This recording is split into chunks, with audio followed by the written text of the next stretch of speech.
Alright, hello everybody. Let's get away from this banging. And welcome back to Awkwardism Gaming with more of Genshin Impact. Okay. So we were back in Mondstadt because I was doing my dailies. And now it has come to my attention that I need to do an ascension thingy. So let's go into this and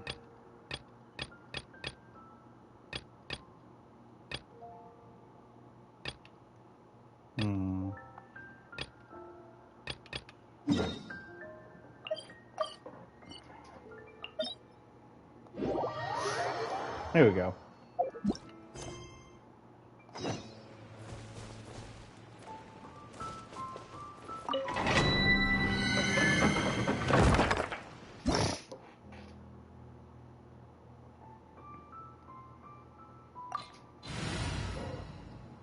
I don't need stinking wind, although I do like it. Just don't really have a strong wind person.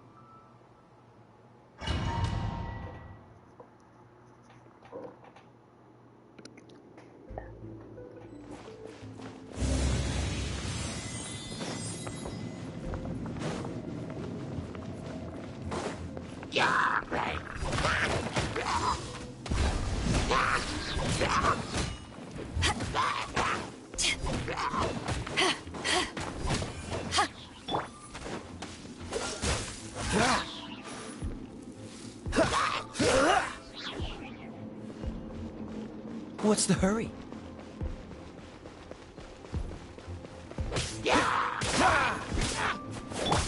Boba, get them! Rain outlines your fate. Oh, so sorry.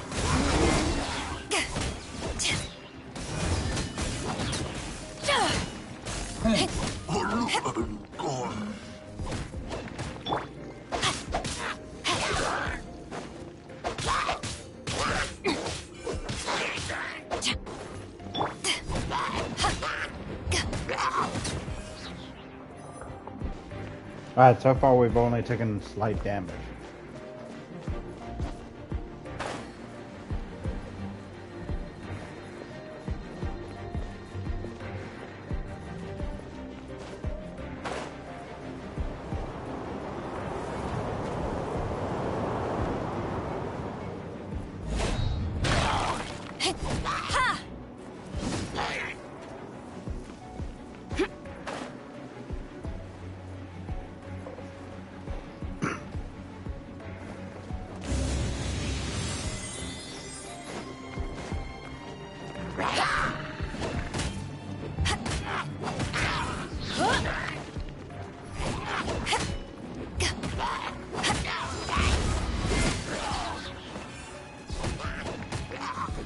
So far we're doing pretty good.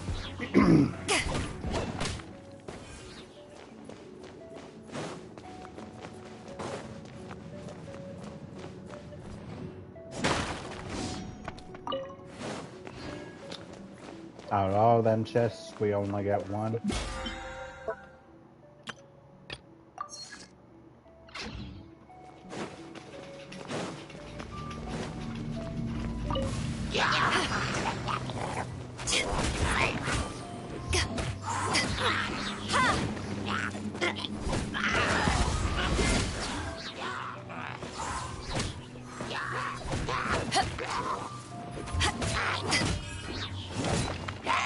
No, my sword! Ring cutter!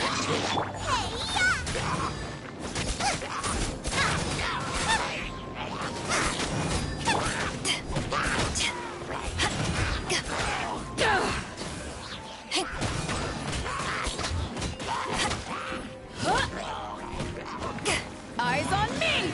Don't get frostbite.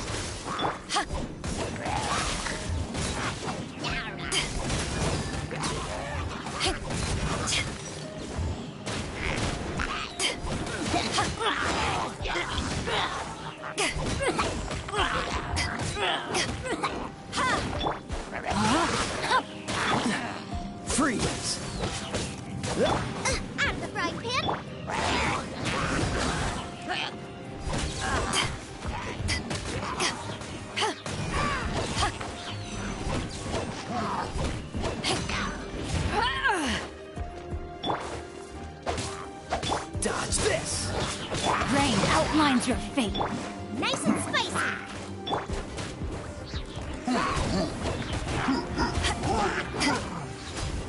Take this! Power that ended life! Witness the power of it!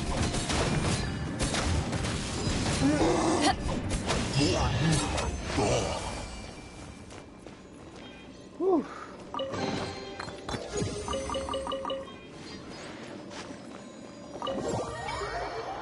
Oh my goodness. Okay, that was a little excessive. My goodness.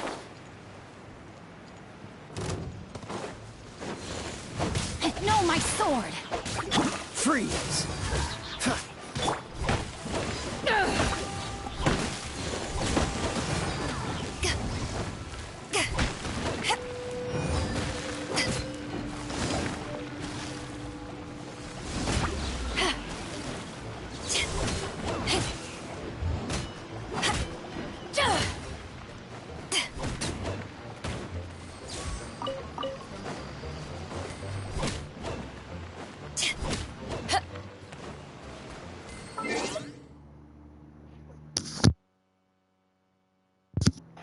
All right.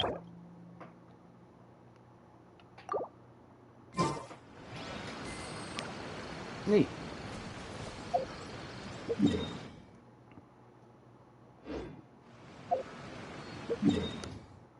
I guess now I probably need to go see Catherine.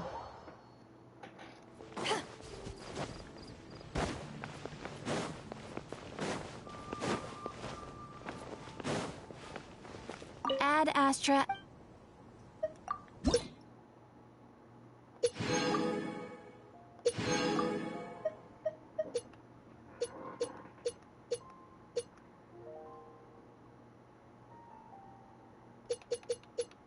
Hmm.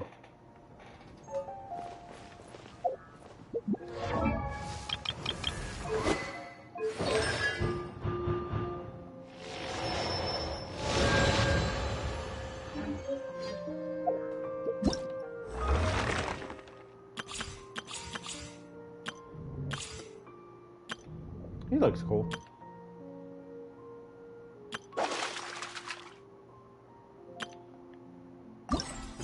Right. Now we head to Leeway, because apparently there's a special teapot.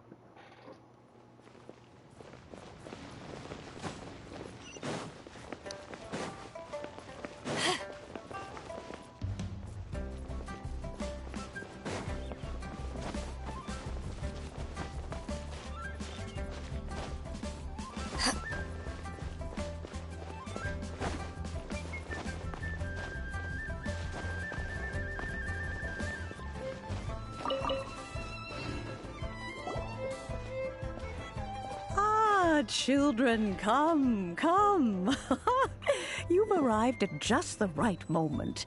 I've been looking for you. No, it's Granny. Oh, what is it, Granny? Need any help? Oh, no. You've done so much for Lea Harbor already. I could hardly ask for more. In fact, my old friends and I have been putting our heads together to think of what sort of gift we might give you in return. A gift? For Paimon?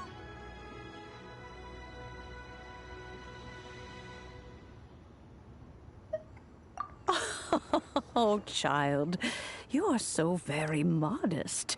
Uncommonly so, even. But you mustn't decline this gift. I simply won't allow it. When you traversed my old teapot in search of the cleansing bell, I heard your little friend mention that you often camp out in the wilds. That simply won't do. Especially since I imagine you still have a very long journey ahead of you.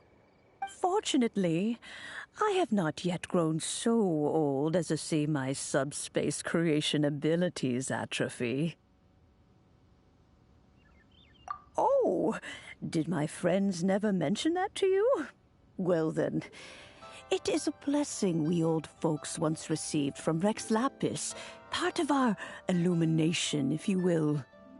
I will not go into too much detail, but subspace creation is the ability to create a small, autonomous pocket world. The teapot that you entered previously was a little trinket created using that ability. So, in the eyes of an Adeptus, creating a magic teapot world is just child's play, huh? Oh, indeed, the teapot is nothing to boast of. One such as myself must depart from this realm to create a world of one's own. Rex Lapis, on the other hand, moved mountains and seas. That is what one might call an exercise of true power. But that's enough nostalgia for now. The gift that I have prepared for you just requires a few final materials to add the finishing touch. That's right! Finding stuff's what we're good at, after all. Oh, settle down now, children. There's no need for you to go running hither and thither. I have already found a fleet-footed youngster to prepare what I need. What's more, I doubt that you would know how to find the materials I am searching for. Some of them are very rare indeed these days. Well, for starters, I require some shimmer soil from the banks of Dihua Marsh. Back in the day, it could only be found where the glazed lilies thrived most profusely. You would have to dig downward, following the roots of the glazed lilies, and, if you were lucky enough, you just might find a small patch of shimmer soil there. But almost no one has been able to find shimmer soil in this manner since Dihua Marsh came to be the way it is today. Even more difficult to find is smaragdus jadeite, which must be chiseled from the rock of the chasm. Or so it used to be. Ever since the Blackcliff Forge opened for business, they've slowly but surely stripped the mines all but... In any case, smaragdus jadeite is an adepti treasure, and the adeptal power within is not something that most humans can withstand. Extended contact with it is, in fact, harmful to humans. Goodness knows if that child will succeed in finding these items. Well, since you're an Adeptus, Granny, the person you asked for help, they must be an Adeptus too, right? Yes. I suppose she does count as an Adeptus. She counts? How come there are so many Adepti in Liyue Harbor? We seem to bump into them all the time. It feels like even when you go out to eat, you could be sitting next to an Adeptus and never even know it. Oh, maybe so. Who can say?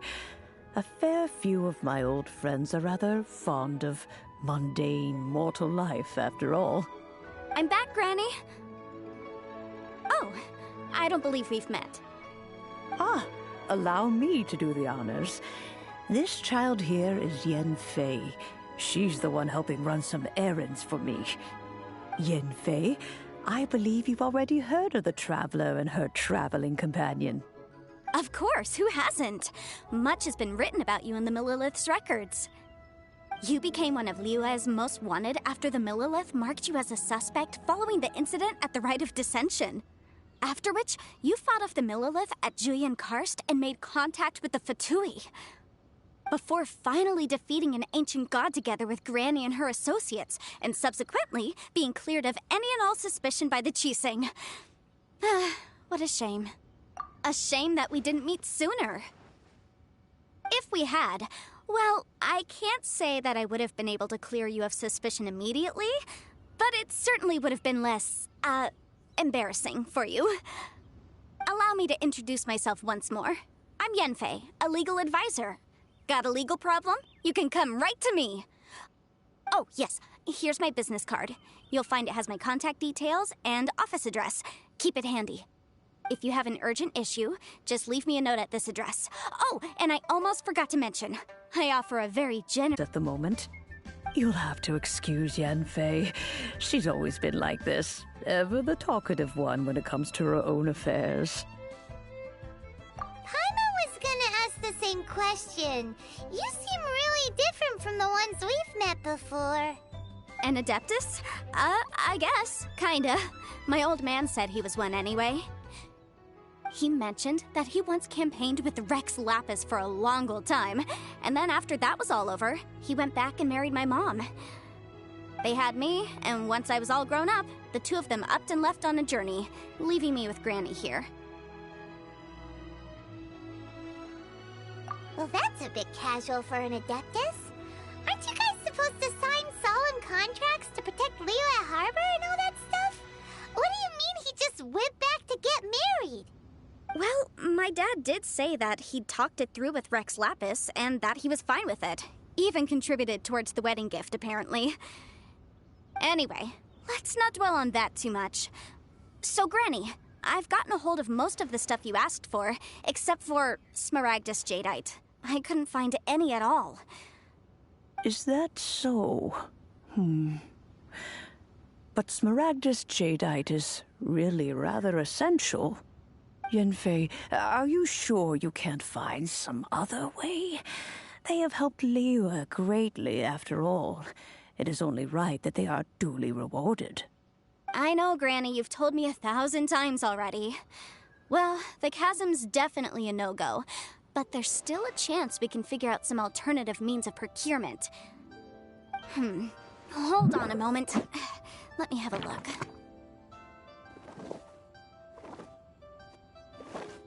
Whoa, that's a really thick book. What kind of things do you write in there? Commercial consultancy. Or Snezhnaya. Ah, found him. Crossel. A Snezhnayan merchant who once came to me with some legal queries on certain articles in the legal codices. If my memory serves, all of them had to do with rare ores. He mentioned that he was considering acquiring some Smaragdus Jadeite to make hairpins, and wanted to know if there were any legal ramifications that he should be aware of. Said he was planning to sell them in Snezhnaya. So, I guess I'll go look for him. With any luck, he'll have gotten his hands on some Smaragdus Jadeite, or might have an... Oh, you want to join me? I suppose that's no problem, but it's best if you just stand by and watch. If you try to get involved, you'll only risk placing yourself in legal jeopardy. Wow, an Adeptus imploring us to avoid incurring legal liability. Well, that's a first for sure. Best we be a little more careful than usual while we're with her.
Mr. Crossel. How's business been? Oh, good. Very good. All thanks to your advice, Miss Yanfei. What brings you here today? You're too kind. I was simply doing my job. Now, I believe that the last time we met, you mentioned that you were looking to source some Smaragdus Jadeite to make hairpins. Have there been any further developments on this front? Well, yes. As a matter of fact, in the end, I did acquire a small piece of Smaragdus Jadeite and had it fashioned into a pair of hairpins. Miss Yanfei, might I presume that you have an interest in the hairpins? I must apologize. I've already rented them out to a lady named Zhi Qiao. If you'd like to inspect them, you may have to wait quite some time. Wait, isn't Smaragdus Jadeite really rare? Aren't you worried about the hairpins getting damaged or lost while they're being rented out? No, I'm not worried in the slightest, because I signed a contract with Miss Zhiqiao before renting them to her. The contract makes it quite clear that if she loses or damages the item in question, she must compensate me for its full original value. In return, I included a clause that guarantees the Smaragdus jadeite is genuine, with a penalty of 10 times the item's value payable by me to Ms. Zhiqiao in the event that it is shown to be a fake. Guaranteed genuine, with 10 times the value payable if this claim is shown to be false. Yes, these terms are very clear indeed. Of course. This way, both the client and I have the assurance we need. To ensure fairness, each of us has retained an original copy of the contract. In that case, might you know where Miss Zhiqiao lives? We'd like to pay her a visit and have a look at the hairpins. Oh, of course. She wrote her address down when we signed our contract. Here, I'll mark it on your map for you. Thanks a lot, Mr. Crossell. We'll be off now.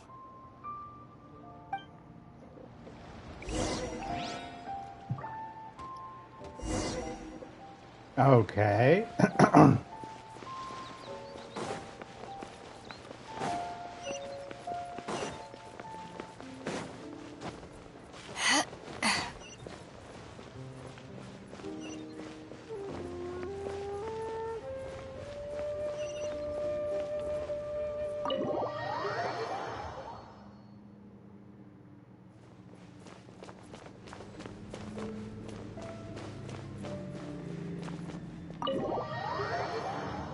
Okay, so it's not in there.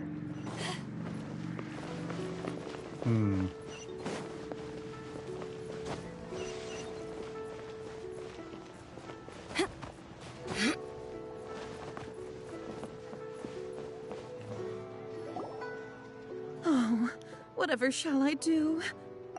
Yes, that's me. Is there something I can help you with? How do you do, Miss Zhiqiao? We understand from Mr. Crossell that you recently rented a pair of hairpins from him. My associates and I are very interested in them. Would you mind letting us take a look at them? The hairpins? I can't lend them to you right now. I've lost them. I don't know how it could have happened. I always kept them right by my side, and I hadn't even worn them yet. I spent so much money on them. If I have to pay their original value, there's no way I could come up with that amount of money on such short notice. Why did you need them in the first place? My family is in the ore business too, but business has been suffering ever since the chasm was sealed off. We now have a backlog of paid-up orders just sitting around, so we've been having to purchase some stock from other ore merchants to complete them. A big banquet is coming up in a few days, and several ore merchants I know of will be there. I need this opportunity to mingle and discuss prices. That's what the hairpins were for, to keep up appearances. I can't have them looking down on me. But now that I've lost the hairpins, what will I do? Why does Paimon have a sudden strong sense of deja vu? Would you really? I sent a commission to the Adventurers Guild, but I haven't heard anything back from them yet. Hold on. Don't run off looking for the hairpins just yet. Miss Zhiqiao, would you let me have a look at the rental contract you signed? Huh? Well, I mean, sure, I have it right here. Here you are. Let me see.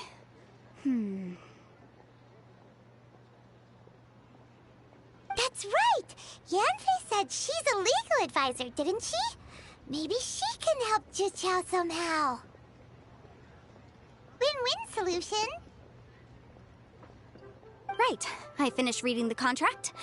The terms are very clear, and they do indeed stipulate that you must pay Mr. Crossell the original value of the hairpins as compensation for the loss.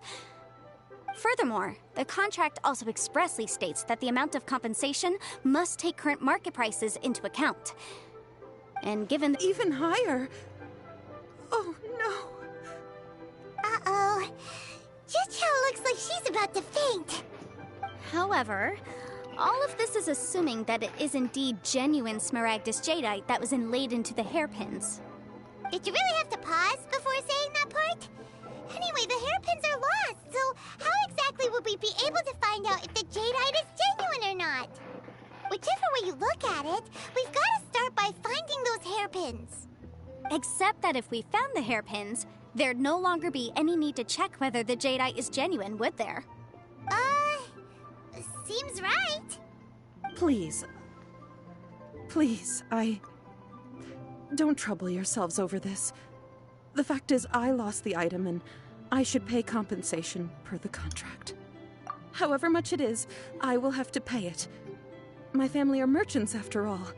It's vital that we keep our word and respect our contracts. Now that it's come to this, I really shouldn't keep Crossel in the dark any longer.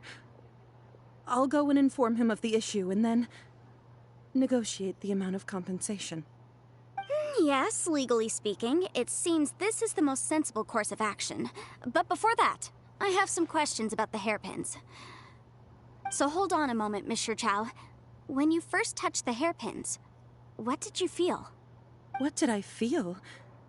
Well, I remember that the gemstones set into the pins were perfectly smooth to the touch, like the finest quality jade. My family has seen much jade pass through its hands in the past, so I am quite certain of my judgment in this matter. Smooth to the touch. Finest quality jade. No, it's nothing. I just need to re-examine a few things. Let's head over to Mr. Crossel's. Oh. We need more evidence. Someone's lying.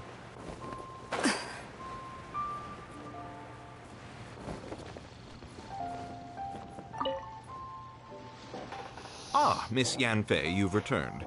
With Miss Jiqiao in tow, too, I see. How are the hairpins?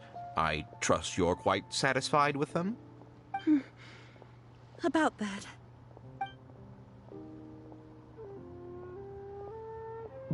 You lost them? Are you serious? Do you have any idea how expensive they were? I'm sorry. Truly I am. I'll pay the compensation as per our contract. Every last mora. Mora? Do you have any idea what I had to go through to get my hands on that Smaragdus jadeite? I just don't... Forget it. Talking won't bring them back. Since Miss Yanfei is here, I suppose we can just have her estimate the amount that needs to be paid. No problem. But before I can give an official estimate, I'll need to do a little market research. Ah, yes. And if I may just confirm again, it was in fact genuine Smaragdus jadeite inlaid into the hairpins, correct? Of course. Genuine article guaranteed, or I pay back 10 times the value. All right, understood. I'll conduct some market research, and once I'm back, I'll provide an official assessment of the sum owed by Mr. Chow in compensation. Please wait here, Mr. Crossel. Thank you very much. How could she lose my hairpins? She'd better pay... Looks like I'll have to find some way to raise that money. Please wait, Mr. Chow. I have something to discuss with you. It's not convenient to speak here, so let's find somewhere that we can sit and talk in more detail. Oh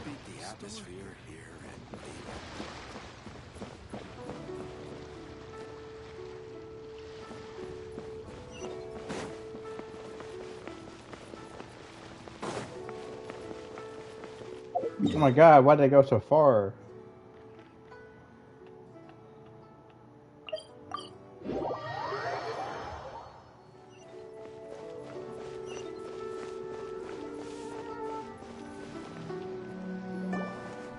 Miss Yanfei, what is this about? Are you here to tell me how much I owe? No. What I wanted to talk about is, there is a chance that the ore inlaid on those hairpins may not be Smaragdus jadeite after all.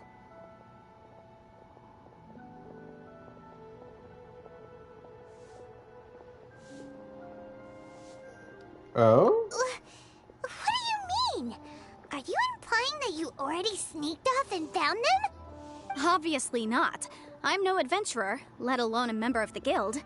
I don't run thankless, time-consuming errands for a living. Let's just say I made some deductions. I don't know if Granny told you this, but Smaragdus jadeite is found deep underground and contains very concentrated elemental energy. If mere mortals come into contact with it, well, they'll be sick in the best case. And in the worst case, they could even experience a dramatic change of personality. It most certainly would not be smooth to the touch. Monsieur Chow, did you at any time feel unwell while the hairpins were in your possession? No, not at all. I felt perfectly fine the whole time. Not even the slightest bit unwell. I didn't feel anything special at all, in fact. Now that is strange. I noticed earlier that there were elemental traces in Mr. Crossel's vicinity. If I've deduced correctly, he may still have the Smaragdus Jadeite in his possession. If that's the case, we should go confront him right now and expose his dirty scam right to his face! Absolutely not. If we were to confront him now, there's no way he would admit to it. True. Eventually, he would find some argument to compel us to leave. And then, he'd throw the Smaragdus Jadeite into the sea the moment we were gone. After that, he would simply insist that Monsieur Chow pay up per the contract. He would lose nothing. Meanwhile, we would have to look under every stone in Liyue, hoping and praying that the hairpins do actually still exist somewhere in this world. Very So vivid vivid description. that Paimon thinks it might be experience talking. Oh, it certainly is. I've seen my fair share of situations like this, and brute force methods are certainly one way of resolving them. Fortunately, I have far more elegant solutions at my disposal. I'll share them with you in due course. Well then, since you're so experienced in dealing with problems like this, perhaps you could help me, Miss Yunfei. Oh, that won't be a problem. But first, Mr. Chow, can I ask you to please sign this contract? Huh? Does there have to be a contract for everything? Paimon can't even... It feels like Yanfei is even more concerned with them than a certain someone else we know. These are my formal terms of engagement. Everything prior to now has just been pro bono advice. But for me to investigate any further, I require a written contract. Any work commissioned but not bound by a contract cannot be relied upon. I understand. Then I will be glad to place this matter into your capable hands if you will take it, Miss Yunfei. No problem. Just sign here, and I'll sign too. It makes sense because then, now like, write your address here, paperwork and then sign on makes this page the as courts well. move. And I'll also need your signatures on pages 5, 7, and on the very last page. Finally, if you could just use this ink pad to make a handprint over here. This contract has so many pages. All right, that should do it. My fees are the same as always, and they're written in the contract. Have a look through and let me know if you have any questions. I've had a read through. Everything checks out. Well then, here's your copy of the contract. I will retain the other copy. Not for now, no. Despite how intractable this problem might sound, it will actually be quite straightforward to resolve, once we've got some things squared away. I don't believe you have been part of an investigation like this before, in which case, hopefully this should be quite the experience. Miss Yunfei, I have to ask, It's like a fight why without are you fight. helping me? Because, as it happens, I'm currently trying to acquire some Smaragdus Jadeite myself. I noticed strong traces of geo-energy around Mr. Crossel, so perhaps he has, in fact, secured some. Whether he actually made it into an item of jewelry or not is a separate matter, but either way, it's a lead. As long as we follow it, who knows? We might just be able to get our hands on some Smaragdus Jadeite. Also, the idea of someone abusing the law to their advantage, I won't stand for it. But again, let's not dwell on this. Let's go to... where can we find someone who processes ore? Ah, I've got it! Let's pay a visit to Chateau, the boss of the Jade Mystery. He's a professional when it comes to working with stone and ore. If Mr. Crossel had his ore worked on at all, Chateau would undoubtedly have been his first choice.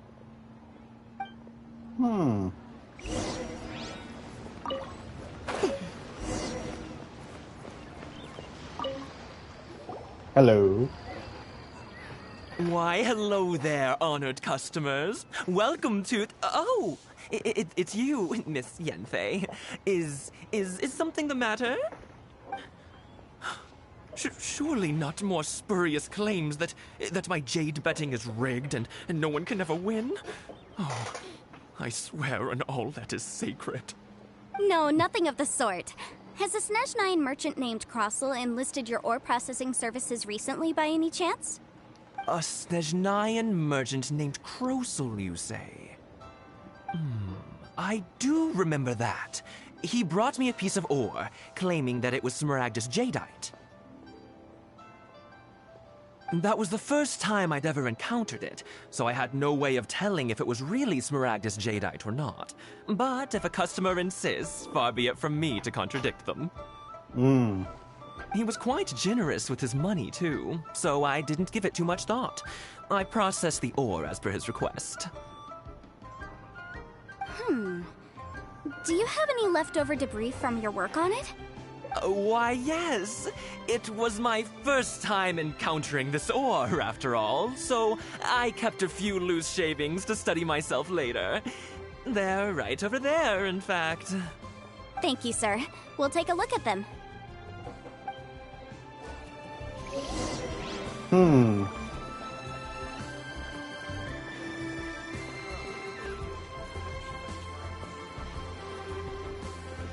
Ah.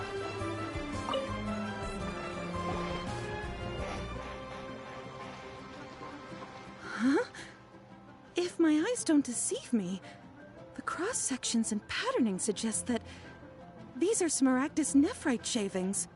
Yes, it's not particularly rare, nor is it especially valuable.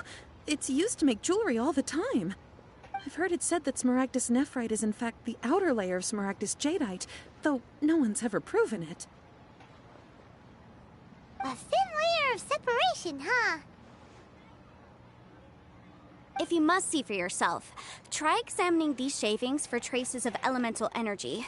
Smaragdus nephrite is an entirely ordinary ore, containing no elemental energy whatsoever. Is that so? Well, we might as well give Elemental Sight a shot.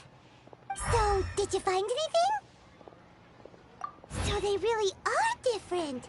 But wait, how come Jichao was able to tell what it was just by looking at the shards? That's pretty awesome. There's nothing special to it. It just so happens that I've come across a great many of these in my time. These two stones actually look very similar. Someone without a deep understanding of them would find it very difficult to tell them apart. There may be only a subtle difference for the casual viewer, but that translates to an astronomical difference in terms of the market price. And, I'm sure, a significant difference in the cost of having them carved into shape. All right, let's focus up.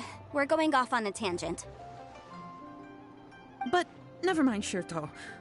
Why would Mr. Crossel... Unusual actions have unusual reasons behind them. Let's take some of these shavings back to Chateau.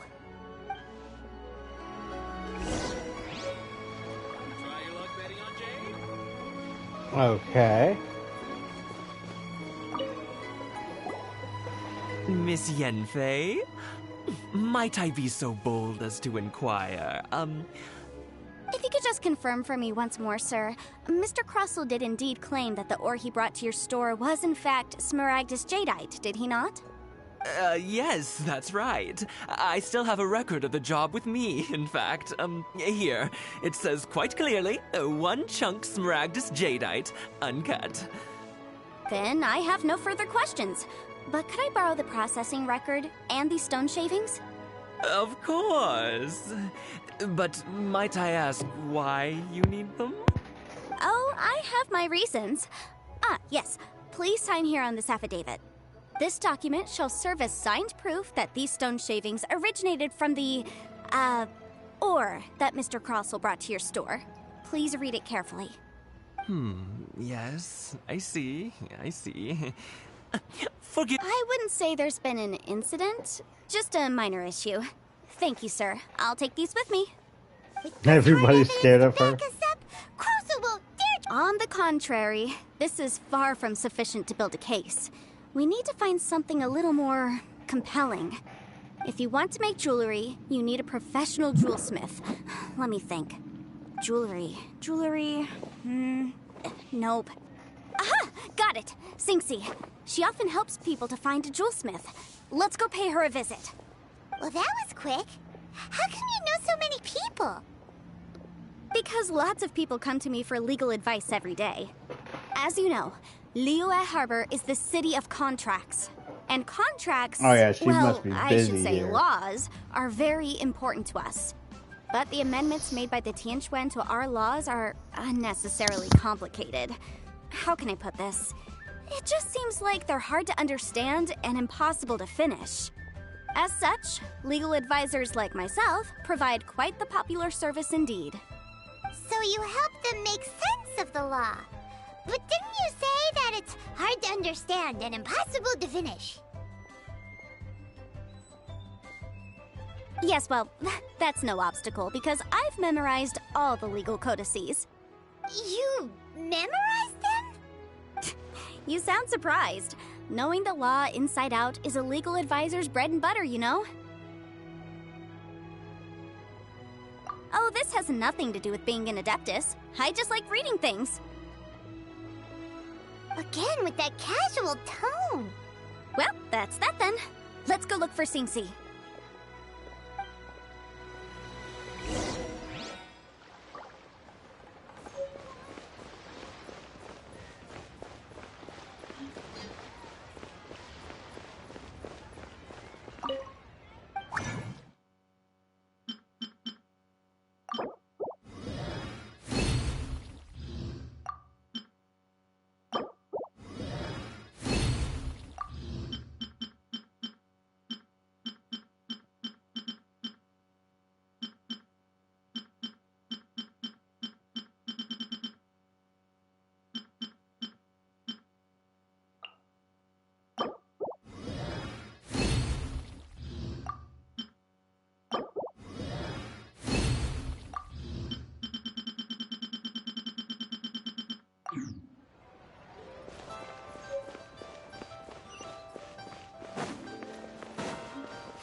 Jewelry's out of stock, but we have some new items in. Oh, Miss Yenfei, it's you. Attacked with a jewelsmith recently? Krosel. Yes, I remember him. He's a merchant from Snezhnaya, no? Yeah, he came to me with a chunk of something he called Smaragdus Jadeite. The design of the hairpins that he gave me was quite intricate, so it took me some work to find someone who was up to the job. Eventually, I found an older jewelsmith who made them exactly according to his specifications. This order was on hold for a very long time, and only completed quite recently, which is why I remember it so well. Doesn't seem like there's any evidence to be found here. Miss Xingxi, I'd like for you to confirm for me once more. When Mr. Crossell commissioned you to find him a jewelsmith, did he or did he not assert that the material he presented to you that day was called Smaragdus Jadeite? Yes, I'm sure of it. The hairpins were made using many expensive materials, and the asking price was quite high, so we had to put this transaction on record with the Ministry of Civil Affairs. Mr. Krosel wasn't very familiar with the necessary procedures, so I filed it on his behalf. I also kept a copy for my own records. See for yourself, the item is called Smaragdus Jadeite Twin Phoenix Pins. The inlaid gemstone is recorded as Smaragdus Jadeite. The document even has the official seal of the ministry on it. Thank you, Xingxi. Now, could you let me borrow this document? Sure, it isn't serving much purpose here anyway. I take it then that there's been some more trouble? Nothing you need to worry about, just a minor issue. I'll return your document as soon as I'm done with it. Thanks again. Why is everyone's first reaction always to assume someone or something is... I believe we have almost all the evidence we need. We just need to make one last trip. Let's go to Boo Boo Pharmacy to speak with Dr. Baiju. The weirdo with the snake around his neck? What do you want to speak to him for? Because only he can provide an authoritative statement confirming that Smaragdus Jadeite is harmful to the human body. Once we have this final piece of evidence in our hands, we can wrap this case up. Okay.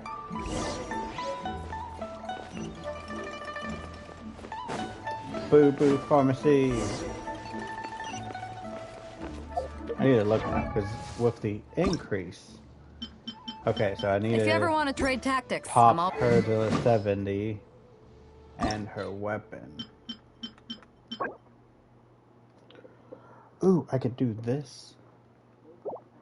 Gonna have to get a bunch of these. Wait, what else? Oh, everything else I have. Okay, okay. And then...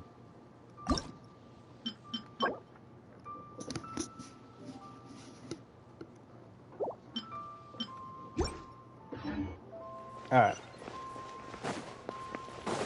After we're done the teapot, we'll work on her weapon a little.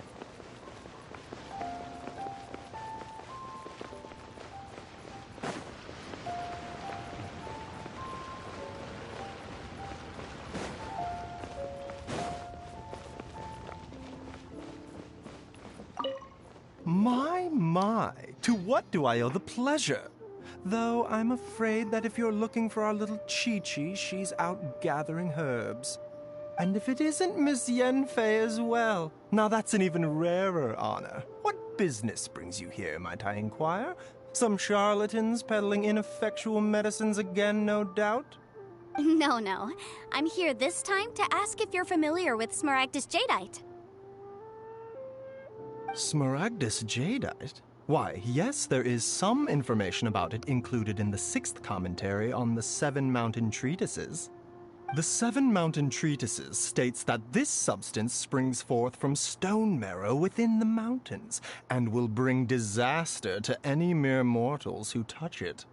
It is abundant in elemental energy, so if someone without a vision is in contact with it for a prolonged period, best case scenario, they fall ill. Worst case scenario, they'll suffer great changes in personality, and their illness will only ever get worse. Anyway, I'm sure you didn't come all this way just to chit-chat. Knowing you, Yanfei, and given the specific nature of your question, I suppose that you're about to ask me to write an official affidavit attesting to the pharmaceutical peculiarities of Smaragdus Jadeite? That is indeed the case. If you would be so kind, Dr. Baiju. No trouble at all. It's just a single document. Won't take me a moment. I would mention, though, that you are not the only one who's developed a curiosity for Smaragdus Jadeite recently. A Snezhnayan merchant came to ask me about it not long ago.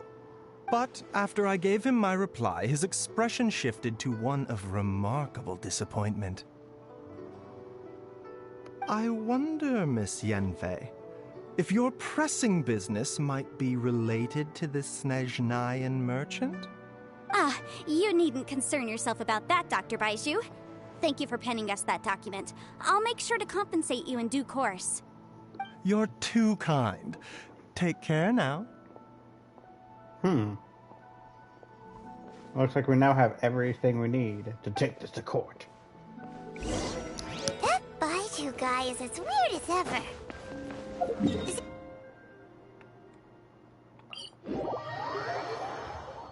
Dr. Baiju's always been like that. Well, we have the evidence we need. Let's go find Mr. Crossell.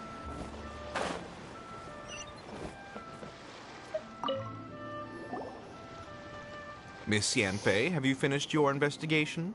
I trust you will now be in a position to assess the compensation due. Yes, my investigation is indeed concluded. I can now provide a final figure for the amount payable. Wonderful. Well then, please, could you do the honors, Miss Yanfei? Of course. According to the stipulations of the contract, Mr. Crossell, you must pay Mr. Chow 10 times the original transaction price in Mora. Sure. Wait, what? Me pay her? Surely there's been some kind of mistake, Miss Yanfei. Not at all. According to my investigations and the material evidence that we've gathered, the substance claimed to be Smaragdus Jadeite that was inlaid within the Smaragdus Jadeite twin phoenix pins that you rented out to Mr. Chow was, in fact, Smaragdus Nephrite. Now, the contract states very clearly that 10 times the price shall be paid should the article not be genuine. Accordingly, you are liable for this sum, which is payable to Mr. Chow in Mora. Material evidence? What material evidence? Why, Miss Yanfei, you cannot frame me like this. I spent a huge sum to obtain that Smaragdus Jadeite, and yet you claim that the ore inlaid on the hairpins is somehow fake? I demand to see your evidence. Indeed. Only a testimony from an expert witness involved in the processing of the ore can serve as an authoritative assessment of whether it is genuine. Traveler, please produce the evidence in question. This is a processing record from the Jade Mystery, along with stone samples and an affidavit signed by the business owner, Chateau. Seriously? Even the boss there couldn't differentiate between Smaragdus Jadeite and Smaragdus Nephrite. How does this prove anything? In any case, Smaragdus Nephrite is the outer layer of Smaragdus Jadeite.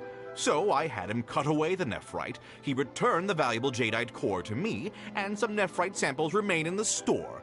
What am I missing exactly? That's an unsubstantiated belief. Well, your claim that my ore is fake is just as unsubstantiated. And we are here to talk about evidence, aren't we? Ugh. Looks like our first piece of evidence didn't convince— Hard evidence, something legally binding. We have just the thing. Show him, Traveler.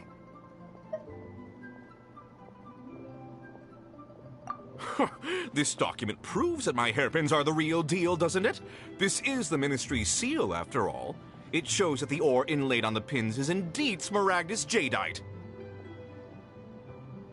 Our second piece of evidence didn't work either.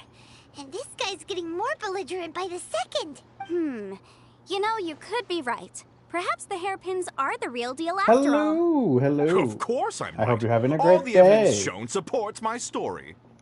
Well, hang on a moment now, because I do recall one final piece of evidence that we haven't revealed yet.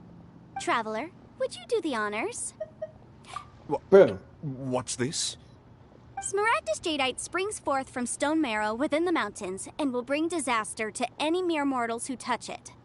Sustained contact with Smaragdus Jadeite over a prolonged period will, in less serious cases, cause a mild malady, while in serious cases, sorry to hear the that. patient Hope your may day gets suffer better. a dramatic change of personality and fall seriously ill. I'm doing pretty good. Mr. Crossell, were you Watching aware of this, these peculiar properties of Smaragdus lawyer Jadeite? Listen. I had no idea. No idea, you say? I'd guessed as much. But for you to have rented out such a dangerous item, I'm afraid that this falls outside the scope of my work, but within that of the Ministry of Civil Affairs. However, sorry to hear I'm that. sure that the Ministry will be relatively lenient, considering that, as you say, you were ignorant of the danger you posed. Don't worry, Mr. Crossell. I will make sure that all the evidence presented here will be handed over to the Ministry. I trust that you'll give them your full cooperation in their investigations. What? Wait! I knew. Oh, so you knew? Oh, dear Mr. Crossell. But if you knew of Smaragdus Jadeite's dangerous properties beforehand, why would you... Huh? No, The hairpins aren't actually inlaid with genuine Smaragdus Jadeite? Is that what you were about to say? technicality. You do understand, Mr. Crossell, that this means that you will have to pay Ms. Zerchow 10 times the original price in Mora? Mr. Crossell, your answer, please. My client and I are waiting. Yep, he's seriously intimidating right now. It's like she's a different person. I admit it. I confess. The ore I had inlaid on those hairpins was Smaragdus Nephrite. But I'm a victim in all of this, too. I invested a great deal of time and money into acquiring that small amount of Smaragdus Jadeite, in the hopes of turning it into a piece of jewelry that would fetch a fine price. But after receiving it and carrying it around for a few days, I started to feel extreme discomfort. I couldn't sleep a wink or eat a single bite. I was in a constant state of agitation, too. I went to Boo Boo Pharmacy to get myself checked out, only to discover that this sort of stone cannot be worn as jewelry. But how could I let all that money go to waste? That's why I had another pair of hairpins made from Smaragdus Nephrite, which is almost indistinguishable from Smaragdus Jadeite. I kept the real Smaragdus Jadeite in a specially made box. I daren't touch it again. I was worried that someone would see through it, which is why I only dared to rent them out, not sell them. And then to top it all off, Jiqiao lost the hairpins after I rented them out to her.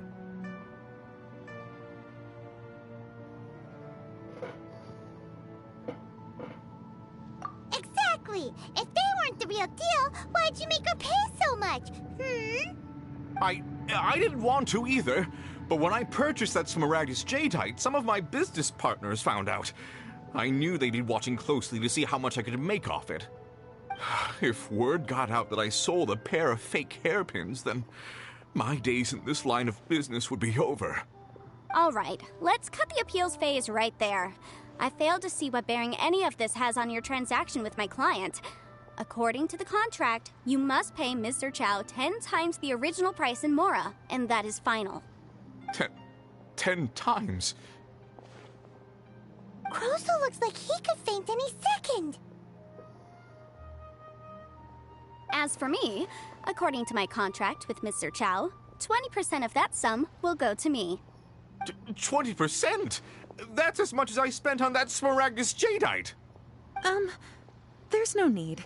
It's fine. You don't have to pay me that much, Mora.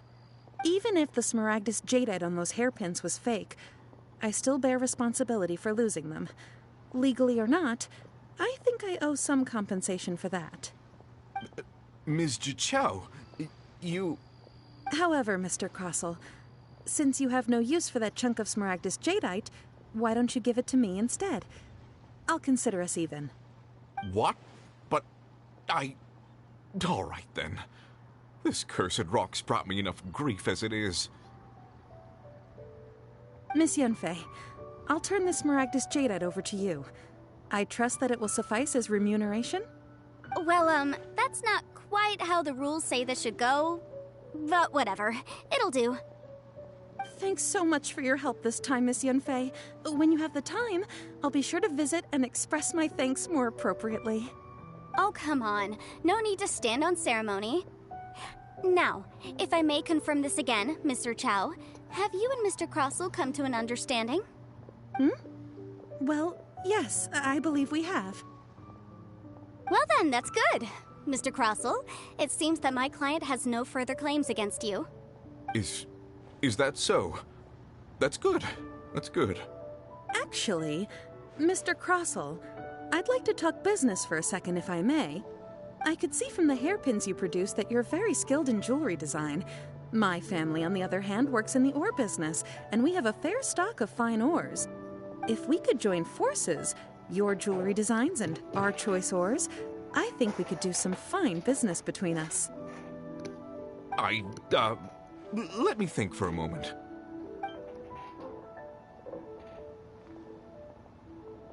Well, that's that. And we've got the Smaragdus Jadeite that Granny wants too. All's well that... Exactly. Usually when someone tells us they've lost something, we end up searching all over the place for it. But this time, you managed to solve the problem with just a big stack of documents. Even though the solution didn't involve actually finding the hairpins. The right solution depends on your perspective on the problem. The objective of my client, Mr. Chow, was to reduce her liability to pay compensation. So, rather than looking high and low for some hairpins, proving that the rented item was nowhere near worth what the vendor had claimed it to be was the more efficient solution. An Adeptus. Speaking of, you took part in that battle, didn't you? In which case, you would have heard what Granny said.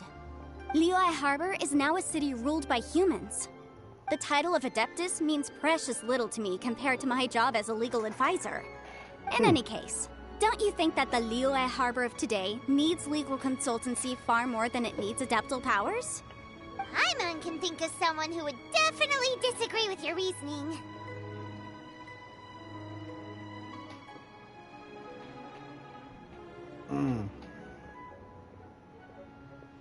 Well, since we got what we came for, it's time to pay Granny a visit.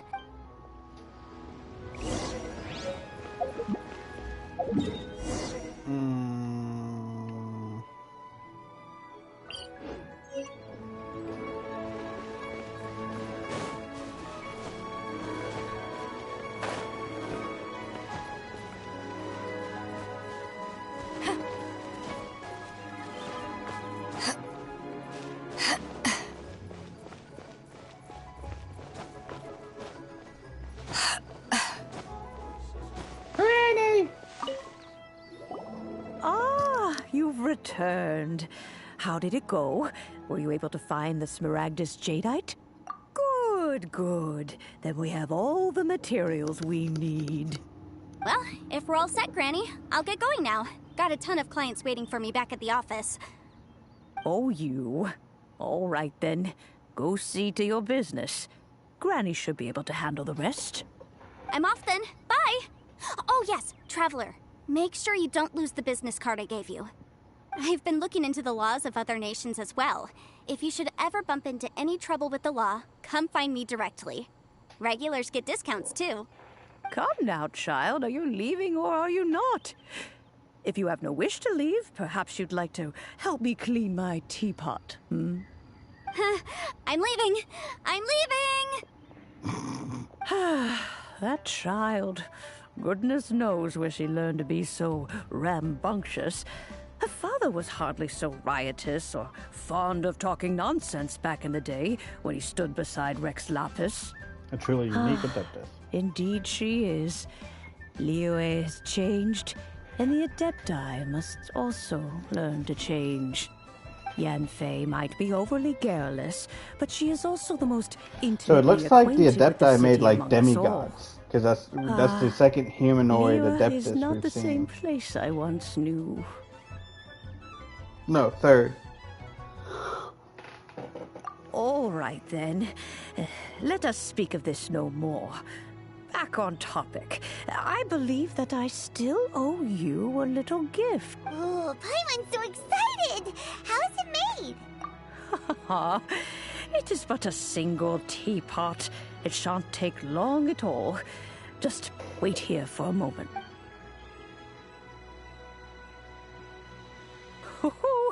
There we go. This Serenity pot is all. Hold it firmly. If you were to drop it, take these blueprints with you as well. Wait a minute, Granny! How exactly? Oh, you needn't. Yeah, okay, this teapot known as this seemingly contains another realm. Ooh, what's it? Pocket dimension! Take that, take that, hit that. Ah, here it is.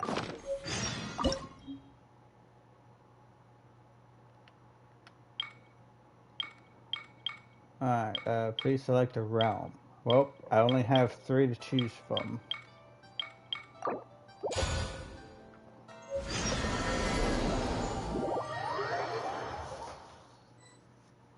Wow! This teapot seems even bigger inside than Madame Ping's! Whoa! There's even a great big house in the middle, too! Huh. But there's just a whole load of nothing around it.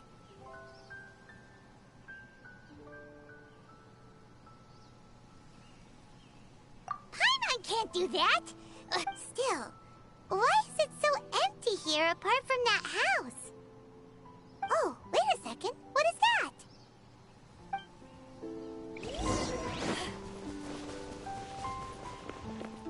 Well, it seems that we have a visitor.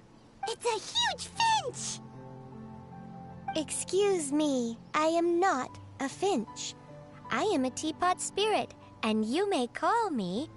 hang on a moment. What am I... Oh, call me. I suppose you may call me Tubby. So you're the little helper. Madam Ping? Oh, you must mean Ping. Yes, she did summon me here. She told me much about you. You may leave all matters regarding the upkeep of this realm to me. Your journey may be far from over. Though it is the Adepti who create thus, we teapot spirits were created to... You may consider me a butler. Now, allow me to explain. Have you any blueprints on you? As long as you have a blueprint, you can refashion this realm. Blueprints?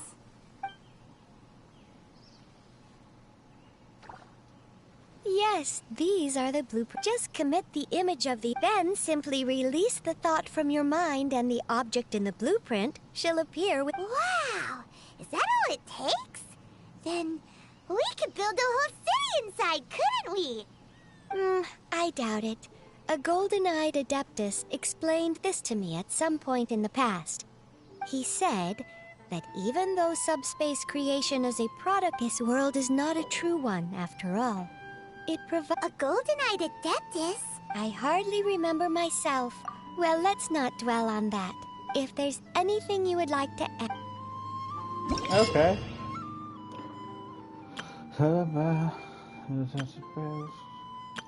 Okay, so, okay.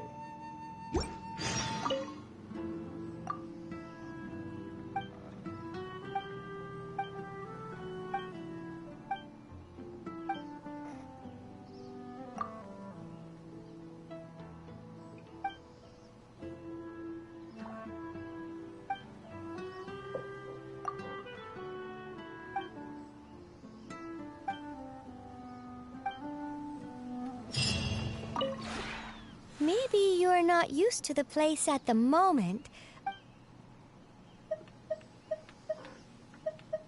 Dress rank.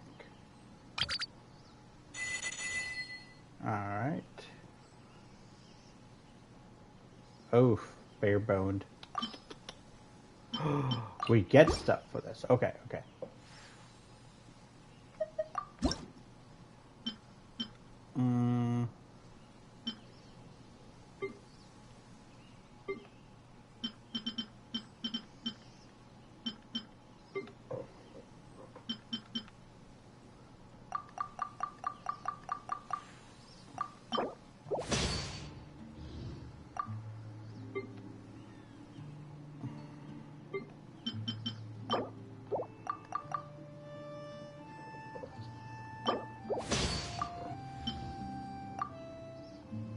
Gonna go ahead and make a bunch of dye.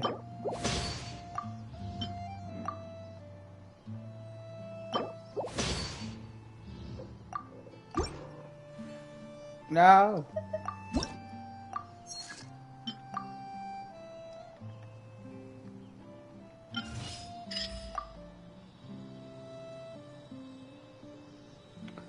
It's gonna take, oh.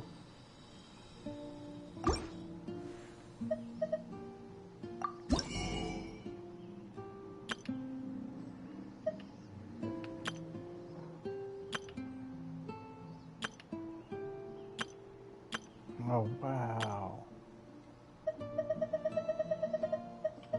Okay. Alright, I guess that's all we can do here. If you ever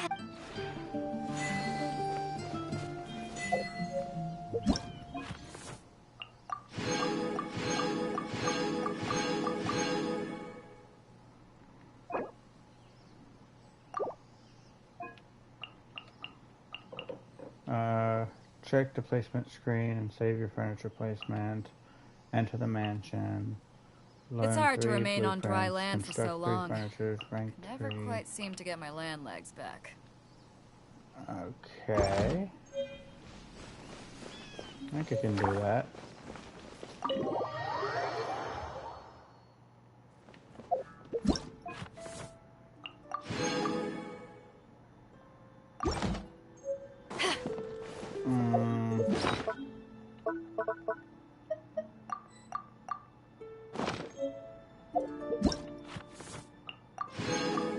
Now I did that.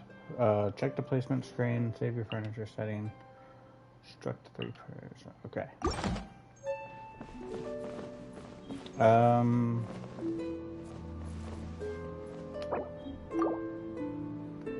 How do I...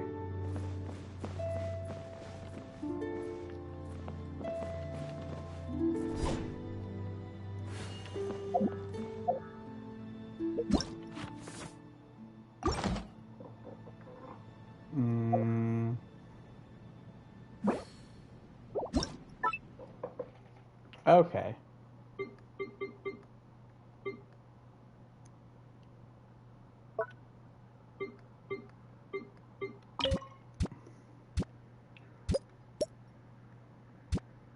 Oh my god, it's Sims. Woo. You know what? Put that right there.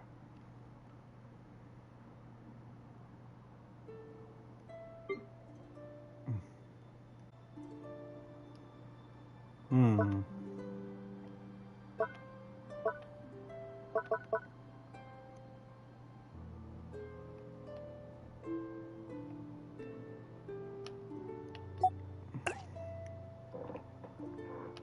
Okay.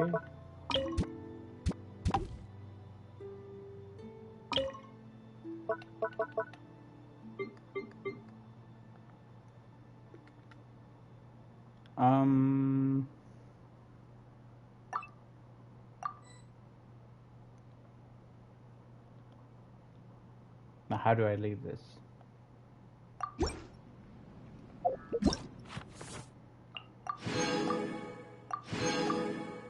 Yeah. Now I just need to construct three things, but I can only construct one thing. And for whatever reason, hold on. Companions. Alright, well, let's go ahead and put you.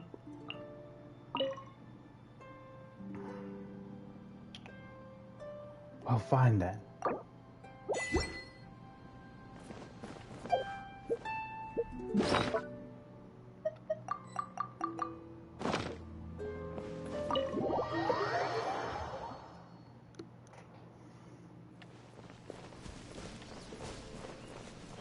Alright.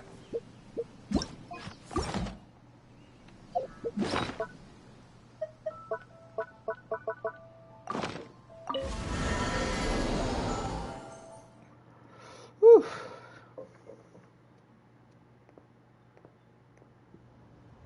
Okay. Well, we finished that. Now, let's go ahead and see. Here it is.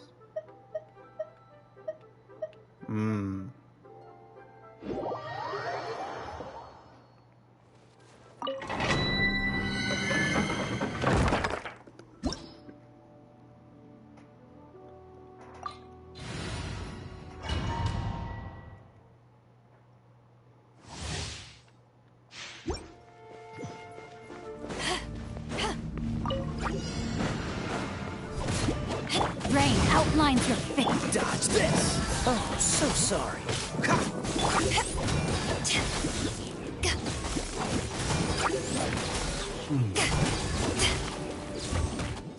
Out of the frying pan, into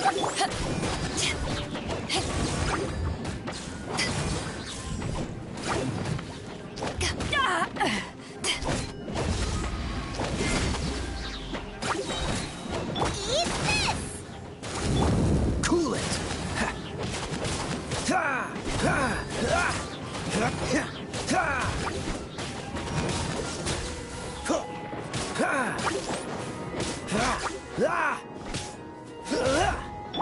Nice and spicy. Freeze!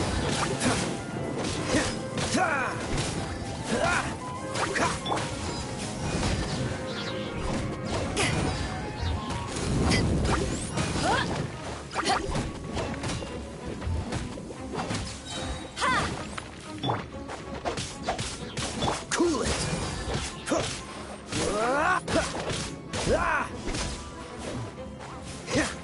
Freeze!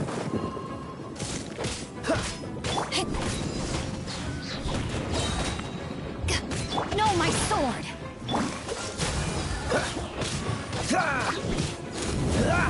Ooh, this might be harder than that. It's tough. There you are, eavesdropper. Over here. Blink. Rain outlines your face. Out of the frying pan, into the fire. Over here.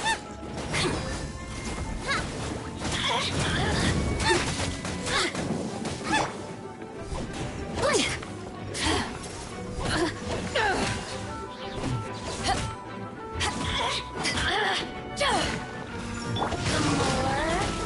Dodge this! Boba, Over get here. them. Oh, now you've got me worked up. Look at me. Ooh. That was a battle a little bit.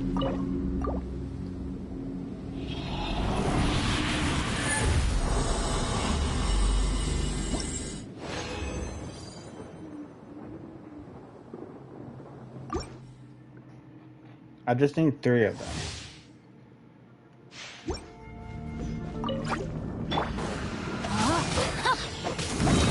Let me weave you a... Don't get frostbite.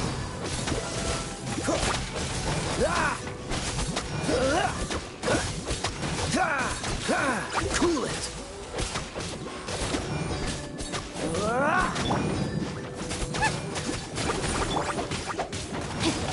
Body and mind.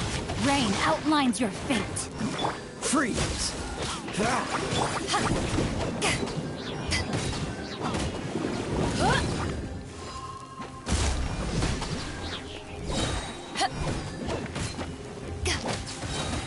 To ashes! No, my sword! Dodge this.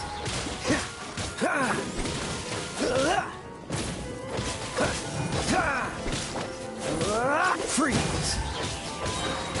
This moment will be frozen in time. Dodge this.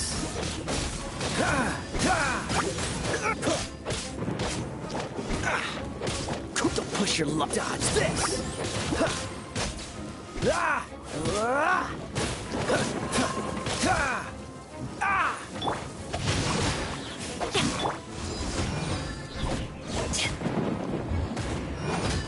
Nice and spicy. Time to act.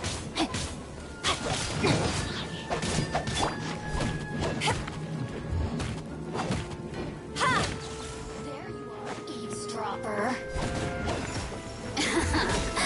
Let me amuse myself a little. Freeze.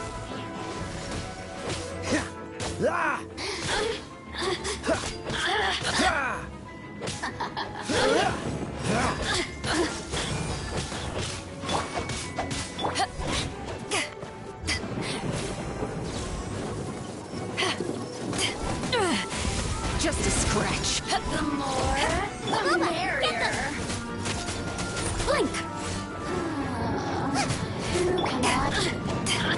You really know how to get me going.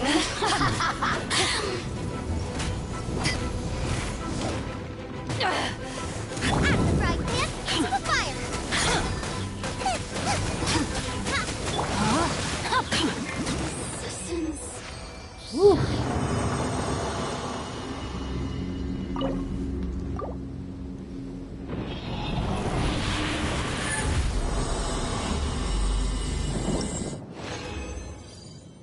Yes. Alright, we're gonna do it one more time. With a forehand. Everybody needs to eat.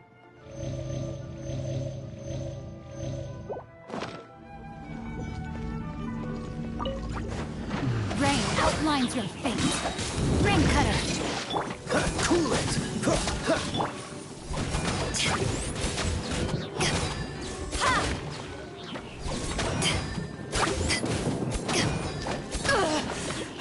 Not bad. Boba, get them. Dodge this.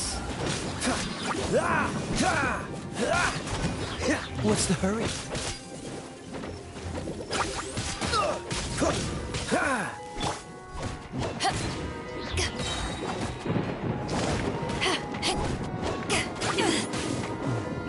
Nice and spicy. Freeze. No, my sword.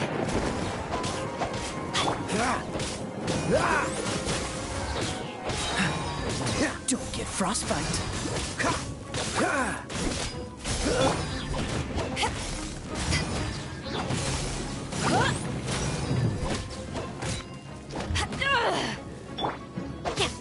Rain outlines your...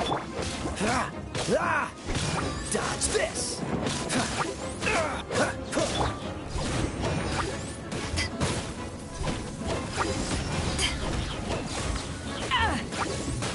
Body and mind. Cool it.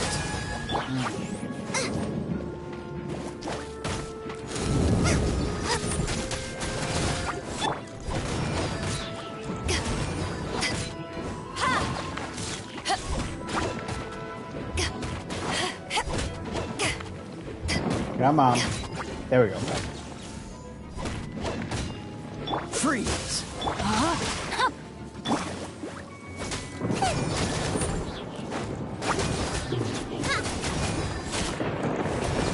Are you here to play with me?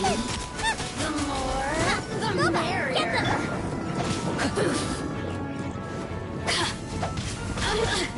Cool it!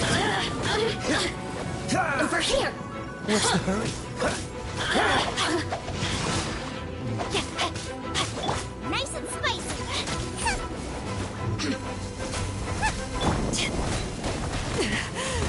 It's not over. Boring. Back at you. Over here. Let me amuse myself.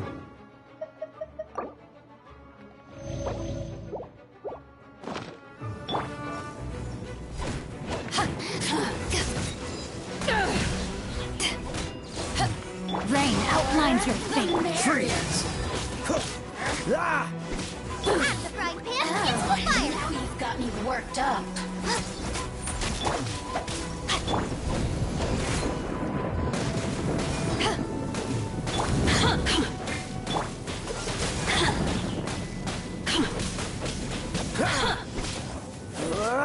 The systems.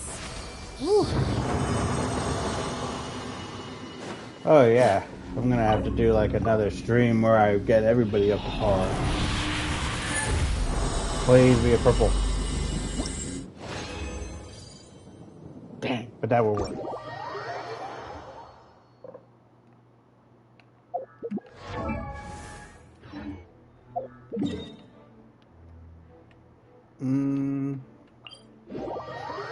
Get everybody healed real quick.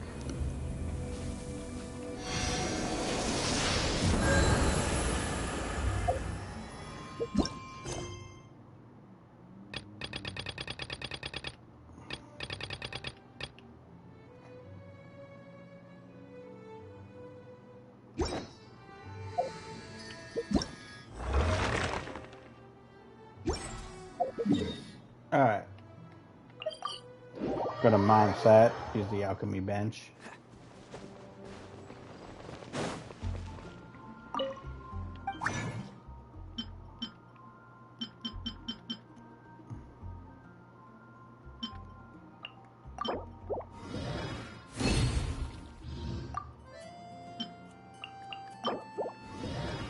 Yes. Alright, and we needed...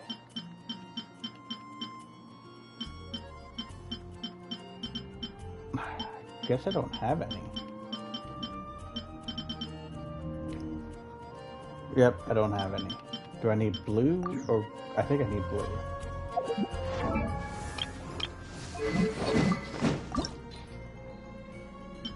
Yep, we need blue. Okay.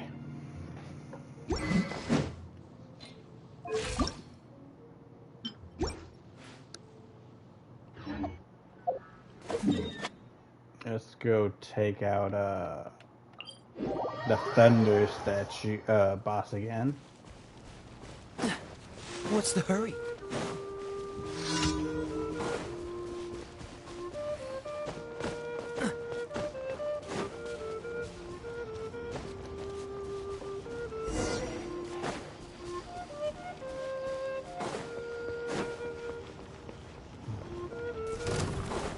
Oh no. Ah. Hey. You quit that. Cool it!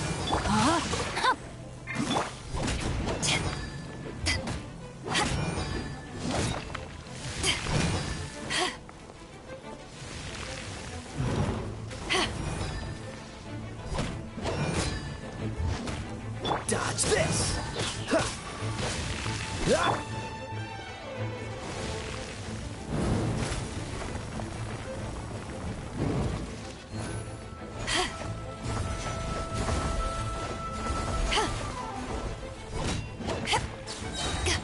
Rain outlines your fate.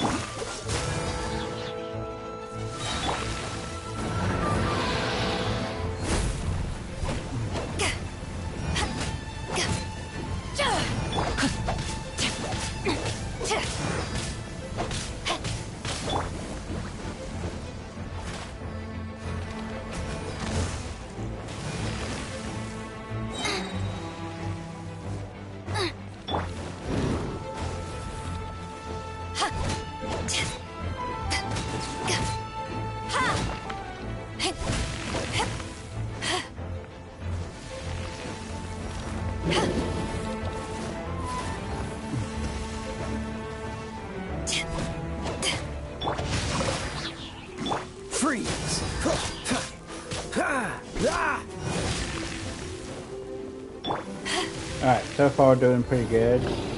What? Oh, I've seen this before, okay.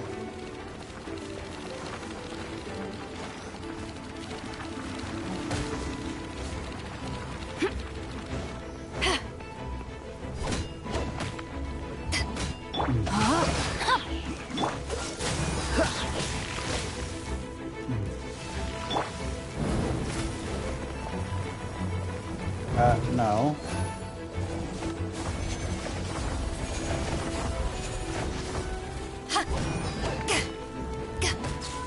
Nice and spicy.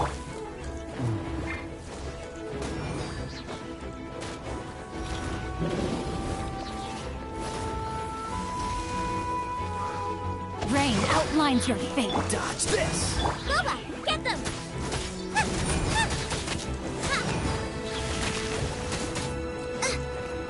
Race you!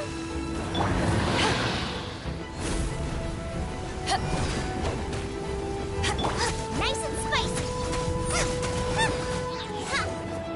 Witness the power of Gua. This moment will be frozen in time.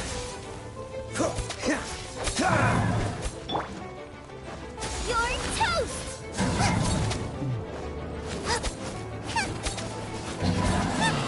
Oh, thank God. Alright, we got 2, but we didn't get a purple stone. Alright, looks like that's going to have to take some time, but we're close to having, we just need to defeat her one more time. Ooh, we gotta get a bunch of stuff. We'll go for you. Alright, we got enough flowers, enough of those. We just need the stones for him. We got some work to do with them, but I also need to work on their thing. So, now that we've done a little bit as far as that, let's go back and actually start doing some of the other stuff. Back to Inazuma. Alright,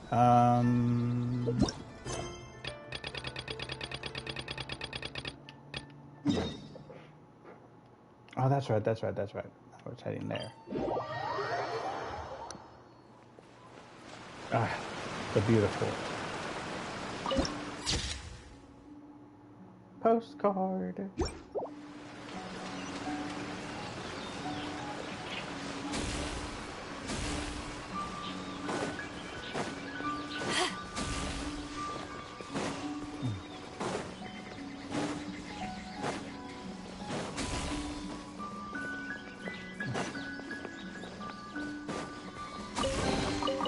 The more the merrier.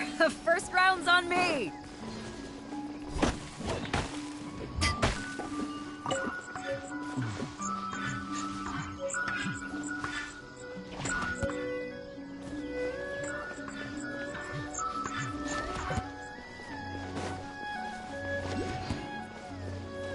There you are.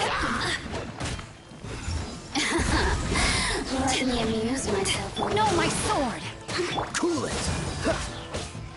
Over here.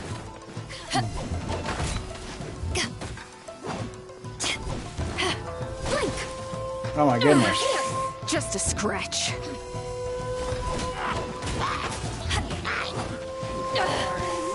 You haven't won yet.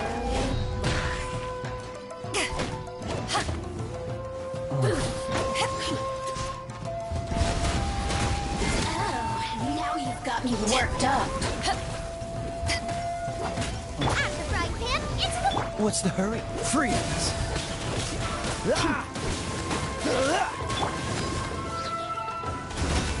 The more, the merrier. Blink.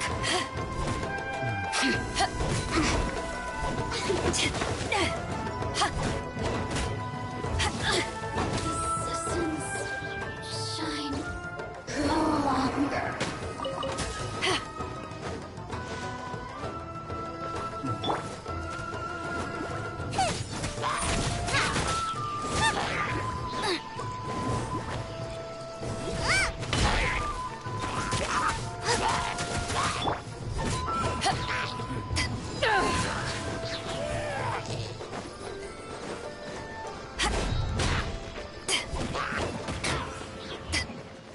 There we go. Nice. Oof. I'm starting to lose count.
Interesting.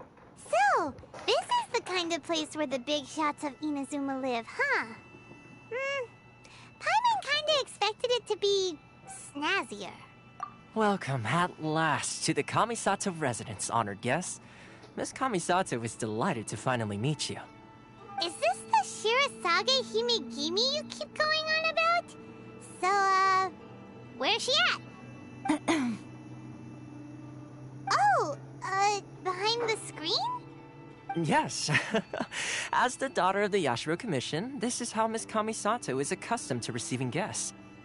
Consider it a time-honored tradition within the Yashiro Commission. Forgive me if this is an unwelcome surprise.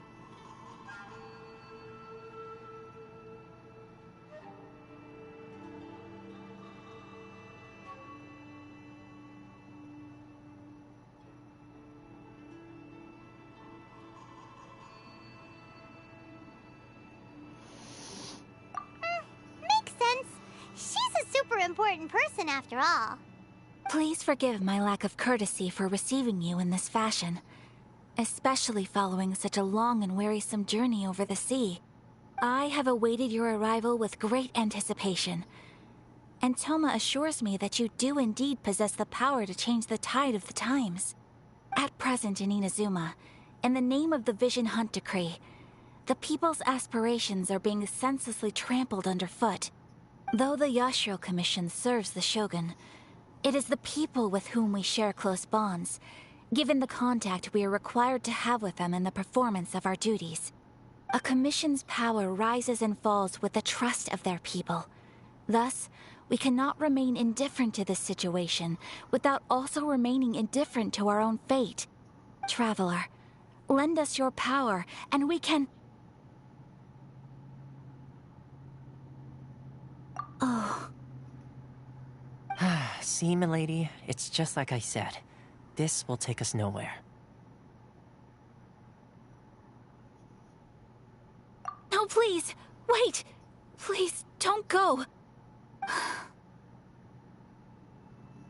I will introduce you to the Raiden Shogun on one condition. You must fulfill 3 small wishes on my behalf. What are your wishes? They pertain to 3 whose visions were taken from them. Perhaps once you've met them, you will understand.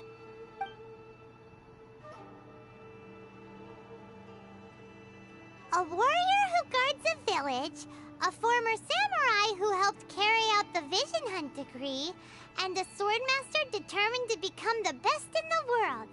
Does Paimon got that right? Correct. Please do all you can to help them. I will await your return here.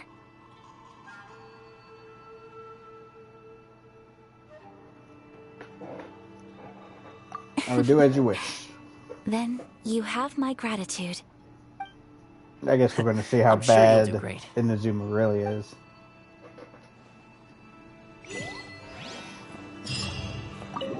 But see, that's another thing. Like, I thought visions were like permanently etched into them. It's hard to believe because can't somebody just steal their vision?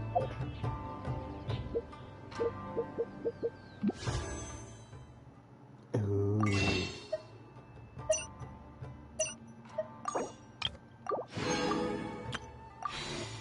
Oh, it's been a long time since we got close to a 10 pull again.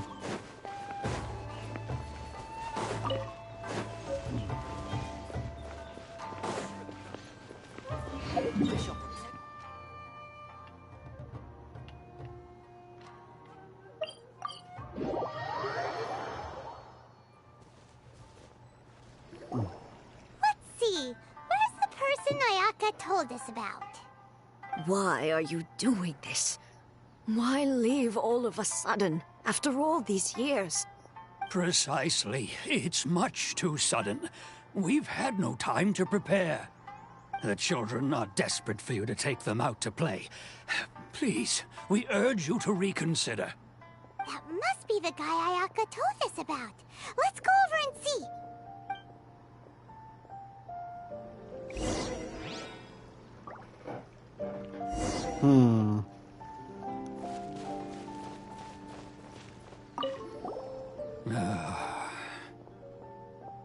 If you want my opinion, something to do with the Vision Hunt decree.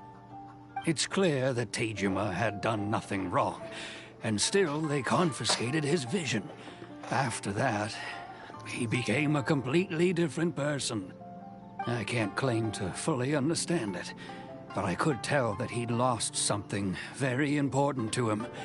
He went off on a walk, alone, circled the village a few times, and then out of the blue, he announced that he was going to leave and become a wanderer. Truth be told, we aren't sure whether trying to keep him here is the right thing to do. But equally, it doesn't feel right to let him leave when he's in this state. He's a lost soul. Seems like he's a well-respected guy around here.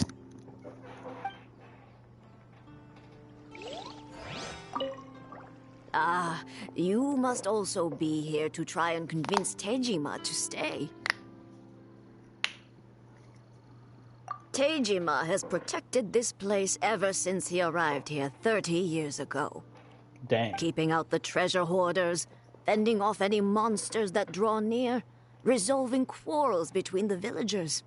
He has put an enormous amount of work into looking after this place, and we all think the world of him. But now, all of a sudden, he says he plans to leave us.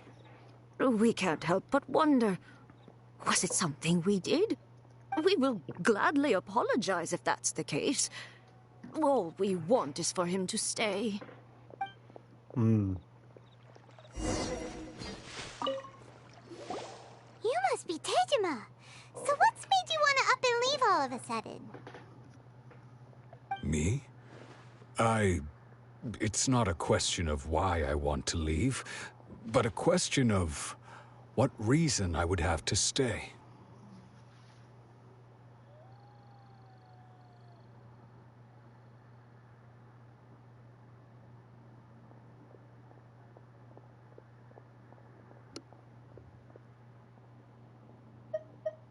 True, but that's not why I chose to stay here. And what made me want to come here 30 years ago? And why have I never wanted to leave in all that time? I don't have answers to those questions because I can't remember anymore. Ever since they took my vision away, it's like a slice of my memory is gone. In the past, I knew I wanted to stay here. But whatever resolve I had then, it's gone now. So I thought, What's to stop me from moving around instead? The emptiness inside me will be there either way. Okay. Well, in that case, if we help you rediscover the reason you chose to stay, you won't need to leave anymore, right? But if you can't remember anything, it's not gonna be easy. Oh, maybe if you just try a little harder to remember, then it'll all come flooding back? Oh, that reminds me. Last time I brought Tejima some fruit, I do believe I saw him writing in a diary. I keep a diary? If you say so. I honestly can't seem to remember. Oh, yes, you do. And what's more, I remember you saying at the time that you wanted to make a note of a few interesting things. Things which would prove very important at a later date. Perfect! So if we want to keep Tejima from leaving, we just need to find his diary. It must be around here somewhere. Let's take a look. If you don't mind, we will leave you to find the diary. We should head back to the village to inform the others of Tejima's situation.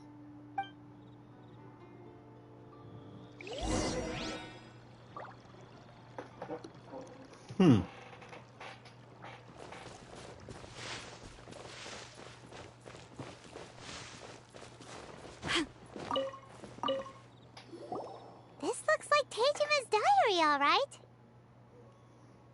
Let's see what we have here.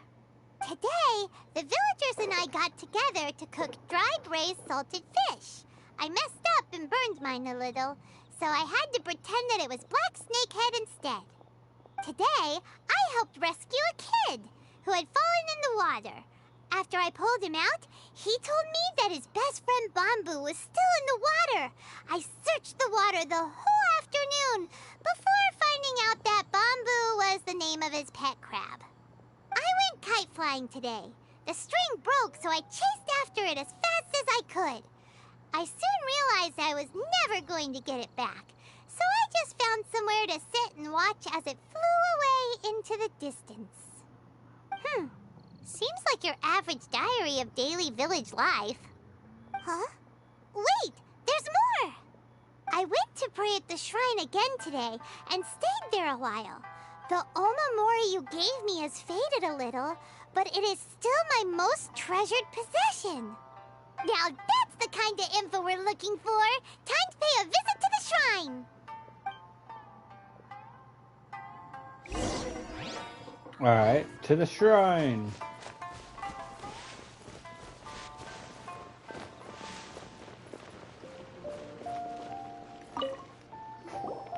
So this is the Omamori Tejima wrote about. Interesting. Looking at the color and the design, Paimon would have thought it belonged to a child. But anyway, if he had this with him all the time, there's a chance some of his elemental energy remained on it. Do you think that it might come in handy?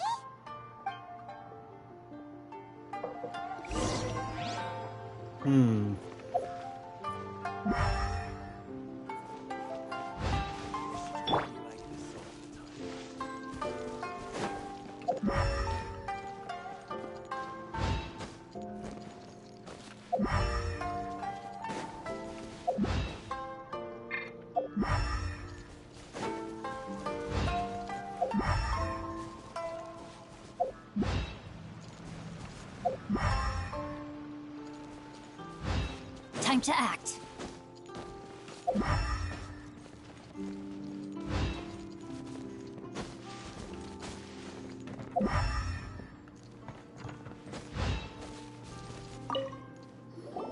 Here we are! This seems to be somewhere that Tejima visited a lot. The soil looks like it's been disturbed. Maybe Tejima buried something precious here. Something that kept him in the village all these years? Must be something pretty amazing if it made him stick around for 30 years. Let's dig it up and take a look. It looks like a letter. The paper's gone yellow. Must have been written a really long time ago. Konda Village. Sounds so familiar. Where is that place again? If we become separated during war, go away from me in Kohaga Village. There'd be a... What's there? Huh. So the reason Tejima came here was to wait for someone. But he's been here for 30 years. Oh, guess they didn't show up in the end, huh? Well, let's go give Tejima his stuff back and take it from there. Oh, here's all your baggage.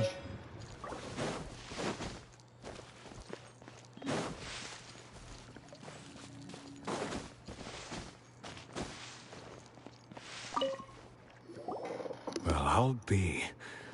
That's certainly my handwriting. And I guess the Omamorian letter belonged to me too. But I have no memory of anything that's written in this diary. Still, it's clear that I was waiting for someone here, and that I chose to wait for 30 years. Over the years, I must have made a note of anything interesting. Anything that I could share with her when we were finally reunited. And just look at all the things that did happen over the years. The time has flown by so quickly. 30 years feels like the blink of an eye. How could I have forgotten something so important to me?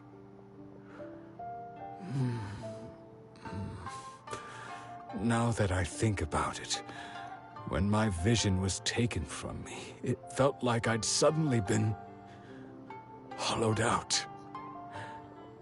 Love, regret, everything I felt for her, it's all disappeared.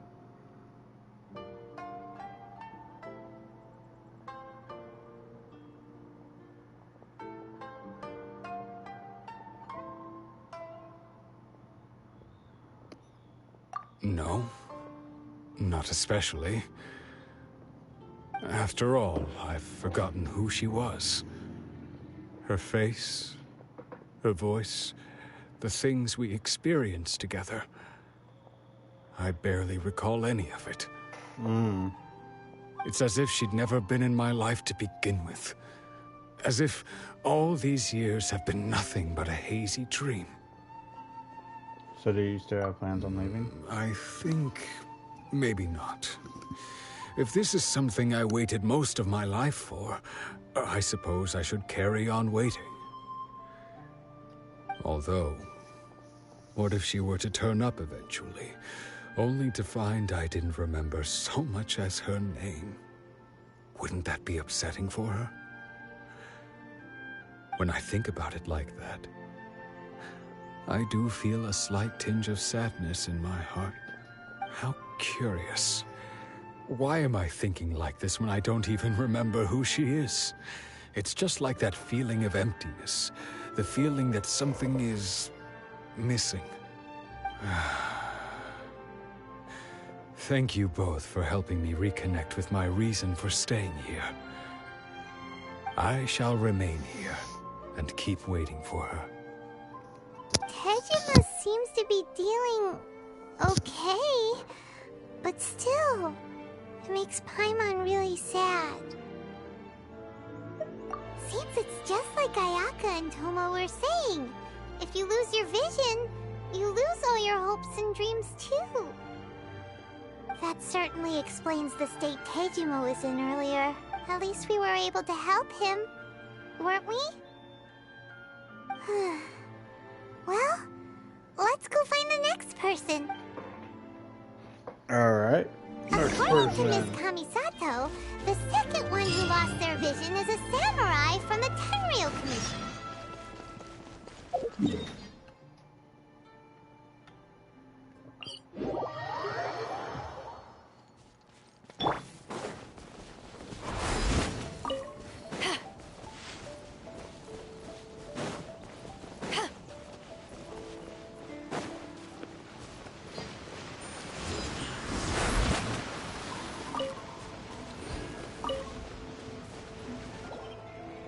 They say the Tenryou Commission is directly controlled by the Shogun.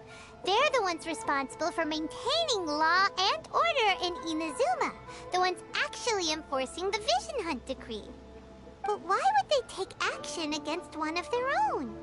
Paimon doesn't get it. Huh?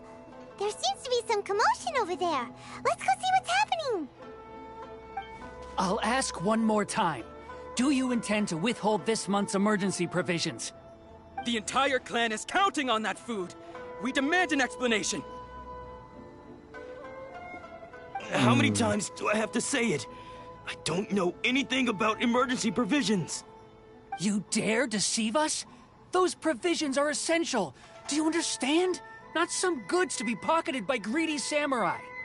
You samurai think you can just do whatever you please? The Tenryou Commission will hear of this! Oh, huh? And who are you? One of Kurosawa's gang, no doubt. What? We just happened to be passing by. We heard the commotion and came to see what the matter was. I see. You seem to have come just at the right time. Perhaps you can help us settle this matter. This is Kurosawa. He's a samurai and a member of the Shogun's army. They issue emergency provisions to the area, and he's the one responsible for distribution. In the past, we'd simply ask him for provisions and everything would be delivered. Now, he suddenly refuses to give us anything. He's keeping the provisions for himself. I just know it. We'll starve without them. No one seems to care about us. We used to think Kurosawa was a kind man, but he's shown his true colors. He's the same as all the other samurai. It's no wonder all the visions have been confiscated. The Raiden Shogun doesn't need people like him helping her rule the nation. This must be one of the people Ayaka asked us to help. But why would she ever want us to help someone like him? Maybe we should talk to Kurosawa and see what he has to say.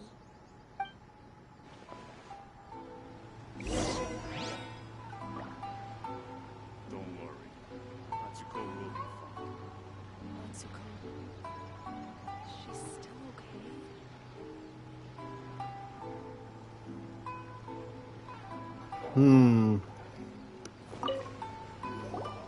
I've never even heard of these emergency provisions. I don't know whether it's rumors or whether they're trying to blackmail me. But either way, it's ridiculous. If I was hoarding supplies, would I still be the poor man I am today? My own family can barely get by as it is. Now, if you'll excuse me, I've got other matters to attend to. We heard that you lost your vision. And that's the first bit of truth I've heard all day. The Shogun's army told me that I was unworthy of my vision. And they said I was slacking off in my work.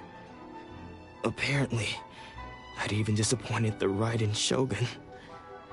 And that's why they confiscated my vision. Well, that's strange. You were helping enforce the Vision Hunt Decree. Why would you be unworthy of your vision? To be perfectly honest, I don't seem to remember the details. All I know is that I would perform certain things every month. But I don't recall what they were. And it's not just that. I have this unsettling feeling, like someone owes me something. Does it have to do with the missing emergency provisions? I didn't take any. Like I said, if I was taking them for myself, I wouldn't be going through such hard times right now. To top it all off, my house was just raided by treasure hoarders, which is why I came here in the first place. If you don't believe me, go find the treasure. Finally, some fighting. Seems to be telling the truth. But we better confirm. Let's go round up those. We should be able to follow their tracks. They couldn't have gone too far. Ooh, but let me go ahead and hear you. Yeah.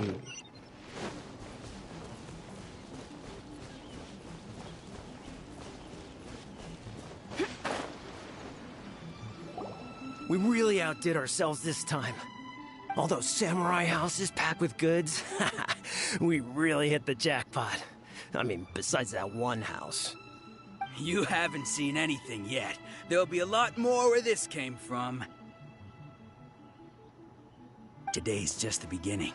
I'll be leading you all on an epic journey of pillage and plunder that will go down in Hoarder history.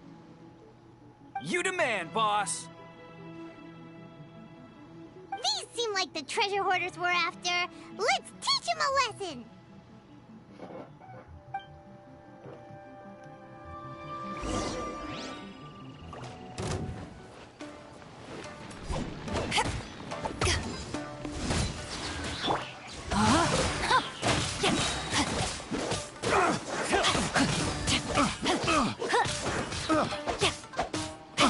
Cool it! Picked the wrong test object.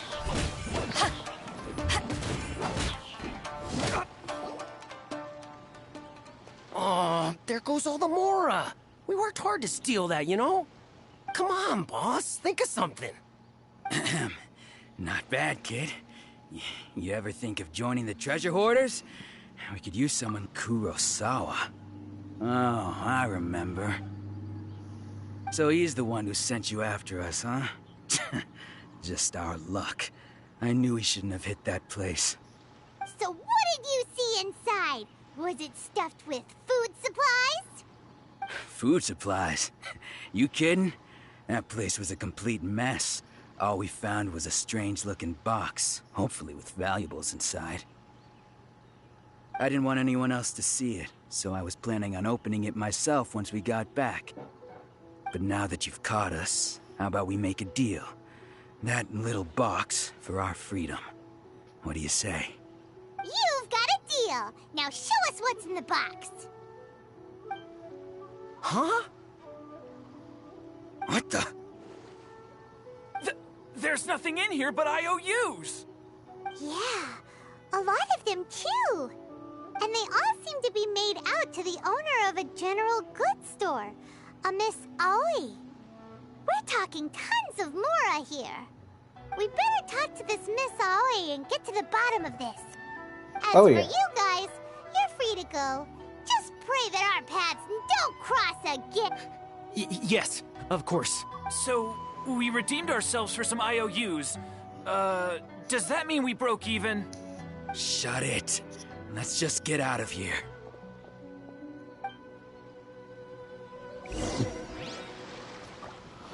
Alright, where are you? Oh, good.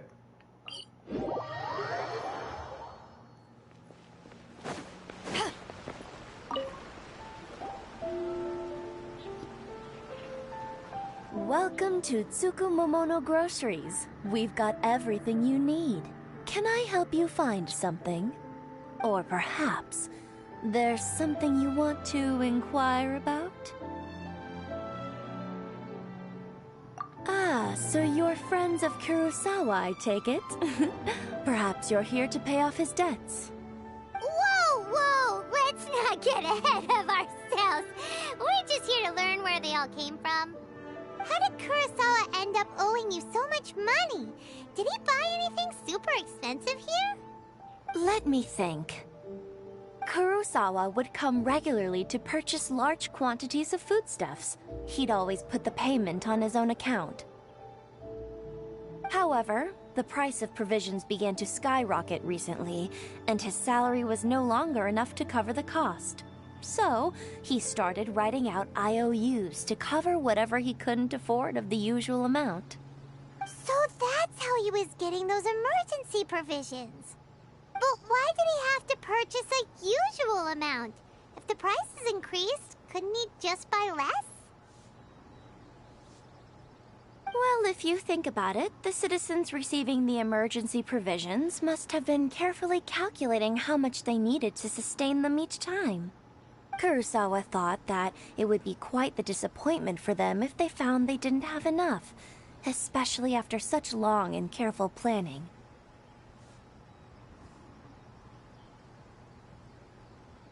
So he deemed it necessary to take on the debt rather than let the people down. Wow. Kurosawa was purchasing all the emergency provisions at his own expense. And no one ever appreciated what he did. They just complained and held him accountable.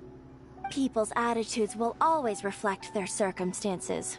In the face of hardship, nobody cares to think twice. If you ask me, had Kurosawa told everyone the truth about the supplies from the start, then there wouldn't be such a severe backlash now. Of course, I'm sure there would still have been some unrest. What he was doing was truly a thankless deed. As for why he chose to spend his own money on emergency provisions and never tell anyone, I'm still not too clear myself. If you're still curious, why don't you go ask him yourself?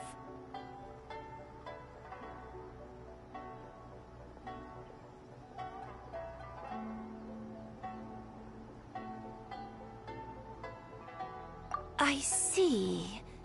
That reminds me, it seems that his vision was recently confiscated. Most unfortunate. If he doesn't clear the debt on his name, he'll have no choice but to sell that sword that is so dear to him. Sword? What sword? Oh, didn't he tell you? He possesses a very valuable blade. He's carried it for years now. I've asked him about its origins. He told me that it was a gift from his father, that it was too precious to sell. In hindsight, I regret that I never made an offer on it. Everything has its price, at least that's what I think. Why don't you ask him about the sword yourself? Perhaps it'll even provide you with the answers you're looking for. Oh, but before you go, if you would kindly settle today's bill. But we didn't Information is also... Don't worry, I won't charge much. At least we now know where the emergency provisions were coming from. Plus, we found out that Kurosawa has a priceless sword in his possession. Let's go talk to Kurosawa again and see if he can remember anything. Yes.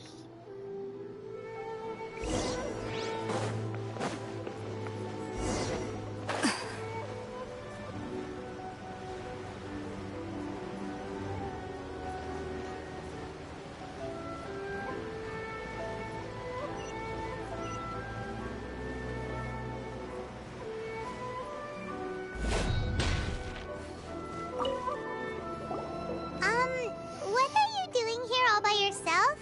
Where did those other two go? I presented them with a choice. Either they left or I drew my sword. They left. It turned out to be a real time saver, actually. Perhaps I should start using it more often. Did you manage to track down the treasure hoarders? Everything I said was true, right?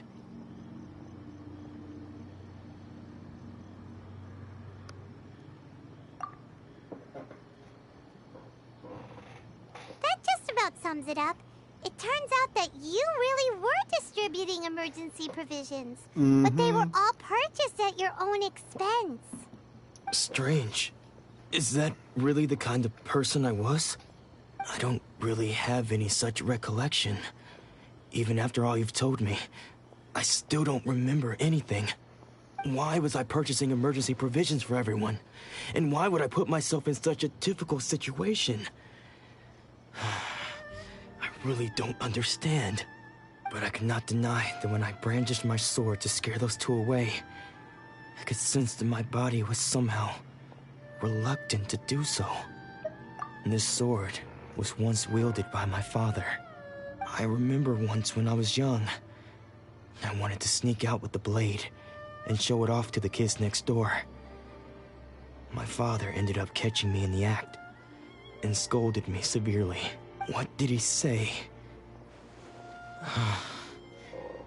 I can't seem to remember that either. Seems like when you get your vision taken, you lose all many important memories things when my too. vision was taken from me. So many memories gone. Forever. No matter how hard I try to remember, all I can remember now is my father telling me that this blade bore his life's creed. Before he passed away, he placed the sword in my hands and said to me, "With this sword, you should..." Hey, if you look carefully, there seems to be some words engraved on the hilt. Can you recognize the words? Virtue and justice? Somehow those two words seem to explain everything now. Taking on seemingly endless debts to make others happy. I guess that must have been my greatest ambition after all. But what use are virtue and justice? I purchased the provisions for those in need. And look how things ended up. The Tenryo Commission seized my vision. And the very people I was so desperately trying to help refused to understand me. And the irony of all of it is, I somehow still felt sorry when threatening them with my blade. I'm incapable of being a good person, yet I'm equally unable to be bad. I don't know what to do with myself. Yet another troubled soul. When we get the chance, let's speak to Toma about Kurosawa's debt. The Yashiro Commission would surely help cover his expenses. In any case, we must never let him sell off that sword.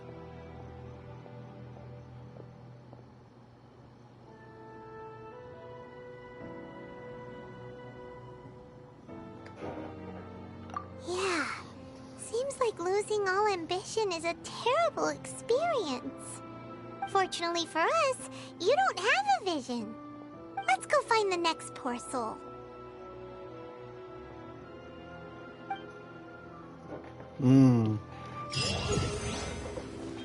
Alright.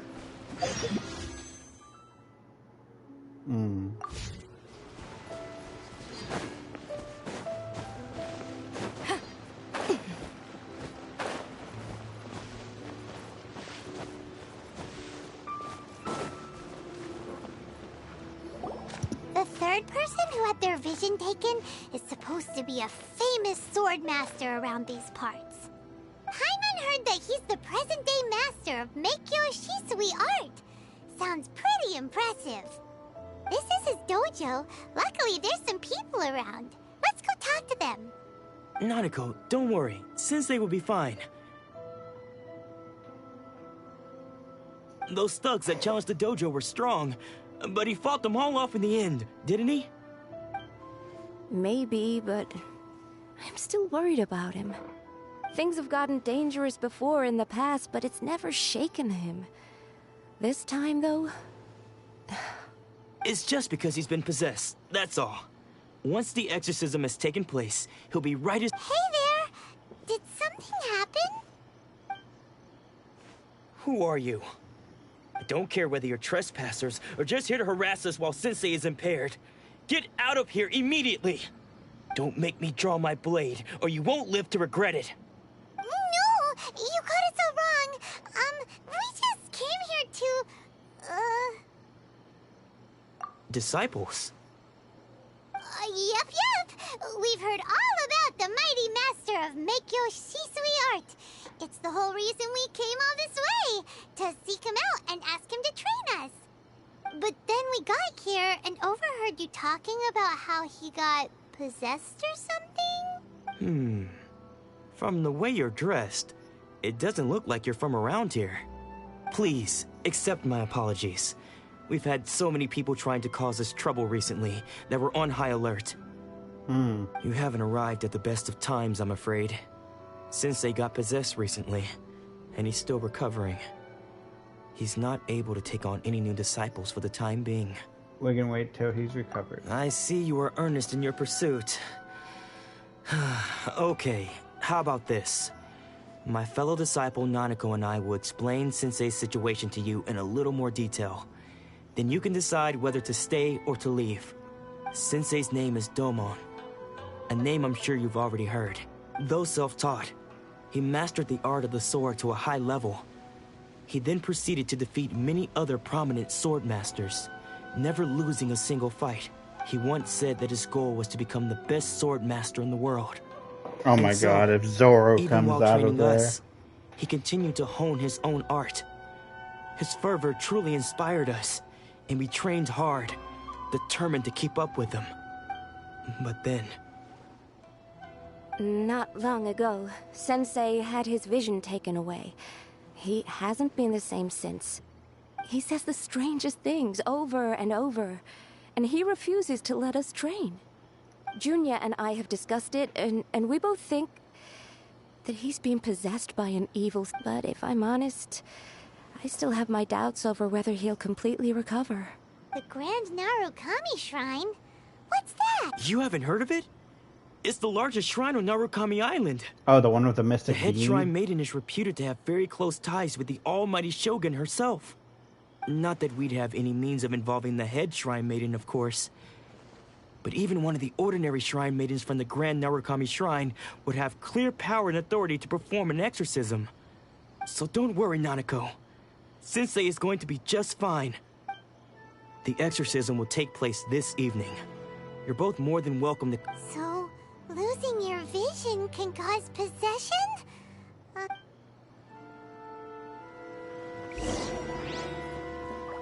Alright, I'm going to take a quick break and then be right back.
Alright. If you ever want to trade tactics, I'm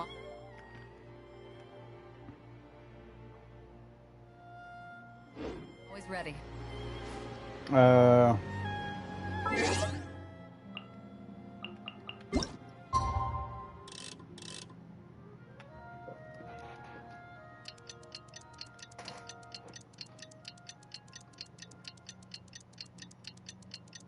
There we go.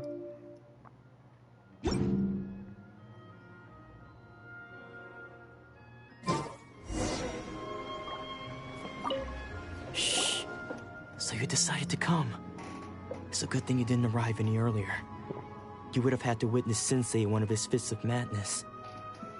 Just now, when Nanako was attending to him, she heard him whispering a few names to himself. When she asked him who the people were, he suddenly looked panic-stricken and pushed her away. It looked like he was in great distress. He was covering his ears and looking frantically around him with bloodshot eyes. All the while he kept calling those names. Some of them we knew. Others we didn't recognize.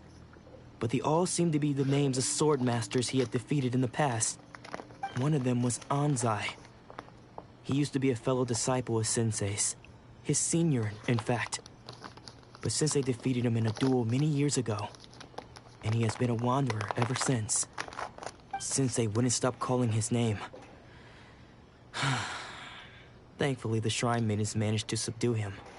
So the exorcism can finally continue. The ritual has now begun.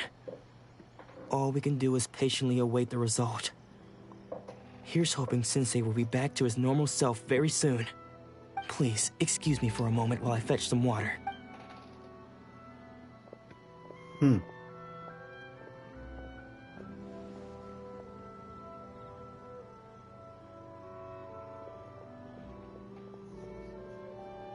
Huh? Who's that sneaking around? We won't let them get away with...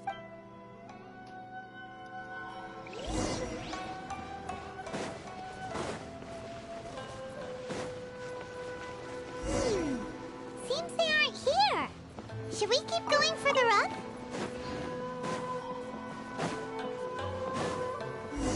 Is this definitely the right place? Let's look a little further up. Aha! Suspicious person! How did you catch up with me so quickly? Are you sure you're Domon's disciples? You move even quicker than he does. Unless... I guess it's been a few years. Maybe his skills have improved again. Excuse me? We're the ones asking the questions here. First off, who are you? And what are you doing sneaking around these parts? You seem like bad news, mister. Bad news? I'll have you know I trained side by side with Domon back in the day, long before you ever showed up. I don't care to talk about that time anymore. But if you must know, I am Domon's senior. His senior? Wait, that means you must be... Anzai? Yes, that's me. Why did you Because run? I don't wish to see Domon or anyone else associated with him ever again. When we were young, we trained under the same sword master, studying Make-Yoshi Sui art together. I had begun training 5 years before him, and everyone looked up to me as a steady and dependable older disciple. Practitioners of Make-Yoshi Sui art seek to achieve stillness of mind, freedom from all agitation. So the majority of disciples are indifferent to rank and reward. I was no exception. But Domon was different. The first thing he did when he joined was go straight to our sensei and ask him, with a beaming smile on his face, how to become the best in the world. Sensei scolded him and told him that the art of the sword should not be used for such vain ends. Sensei said that coveting the title of the best sword master, barely days into his training, showed that he had a fickle mind, and that this would impede him from ever mastering the blade. I thought so too at the time, but Domon began making swift progress in his training, and even started catching up with me. Only then did I realize that it was Domon who had long since freed his mind from all agitation. He was consumed by his singular desire to become the best in the world. He sought nothing less than perfection in the art of the sword, and nothing could deter him from this goal, no matter what stood in his way. Sure sounds like he meant business. So how come you don't want to ever see him again? Because until he arrived, I was convinced that I would succeed our sensei as the master of Make-Yoshi Sui art. Of all the disciples, I was the most gifted. I had trained the longest. Everyone had high expectations for me. Domon's arrival changed everything. When we sparred, I lost not just the match, but my pride and my status too. I fled the dojo that day and never looked back. Later, I heard that he sparred with Sensei, too. Sensei was advanced in years by then, and unfortunately, that match used up every last ounce of energy in his body. After that, I wanted nothing further to do with him. Deep down, though, I still respected his mastery of the blade and his commitment to the art of the sword. So, when I heard rumors that he had lost his mind, my first reaction was to dismiss them as false. How could he, of all people, have lost his mind? His mind was the sharpest of them all. He had practiced Meikyo Shisui art to perfection. I decided to quietly come and see if it were true. Then, to my complete astonishment, I heard him call my name. I thought mine was a name he had long since forgotten. So you see, I came here not to cause him any harm. I just wanted to see for myself. Okay, you've heard my story. You should get back now. The exorcism is probably finishing. Seems like we got it wrong this time. He wasn't here to mess up the exorcism at all. Still, Paimon's not sure we should bring him back with us. Let's go see how the exorcism's coming along.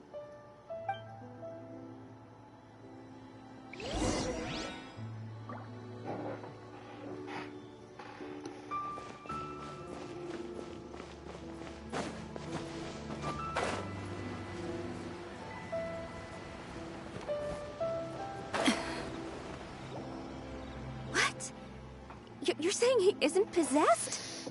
Does that mean he's just lost his mind? But how is that possible? No, I refuse to believe it. Something's clearly wrong. Nanako, please, try not to get agitated. I am sorry. With what powers I have, I can find no sign of any malignant spirit having possessed Domon. But spirits may take a myriad of forms in this world, many of which I cannot claim to have witnessed myself. Thus, I dare not rule out possession with complete certainty. And all is certainly not lost, for I received word not long ago that Lady Yae has taken an interest in your sensei's case. Lady Yae? Is that the same Lady Yae that I think you mean? The head shrine maiden of the Grand Narukami Shrine? That's wonderful news! Then Sensei will be sure to recover. Correct. Lady Yae is most knowledgeable indeed, and has abundant experience in the exorcism of evil spirits and aversion of great calamities. I am unable to say for certain whether an evil spirit has possessed your sensei, but Lady Yae can give a conclusive verdict. Excuse me, Miss Inagi, but I must ask, should we prepare a greeting gift for Lady Yae? That won't be necessary. All that is required of you is your timely arrival at the Grand Narukami Shrine. Lady Yae does not like to be kept waiting. I must leave now, but we will meet soon at the shrine. I wish Domon a full and speedy recovery. Who'd have thought Lady Yae herself would have taken notice of our sensei's case? Do you mean to say that Sensei isn't renowned enough to deserve Lady Yae's attention? No, that's not what I meant at all. You misunderstand me. I just mean this is Lady Yae, the head shrine maiden. She has direct and close contact with the almighty Shogun herself. Anyway, you should join us too, tomorrow. Given that you've traveled all this way just to meet our sensei, we, the disciples of Meikyo Shisui art, will do our best to help you.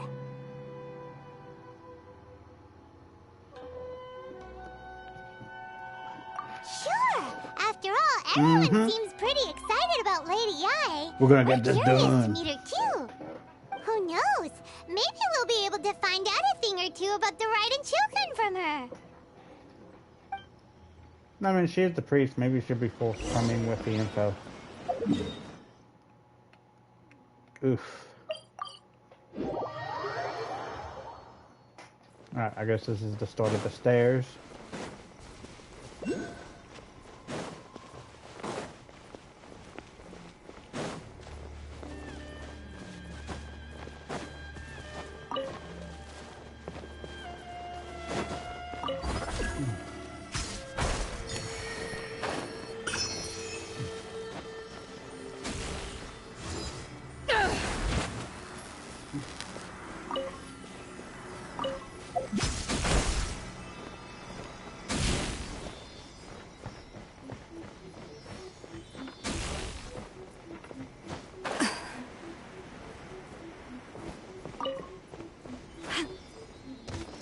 Oh, what?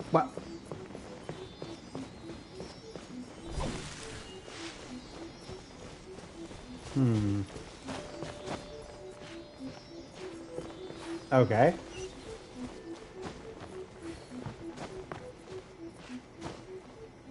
Uppies. I want uppies. There we go. Oh my god. You know what? You're all in my way. Let's get down to business. Goba, get them! No, my sword! Dodge this!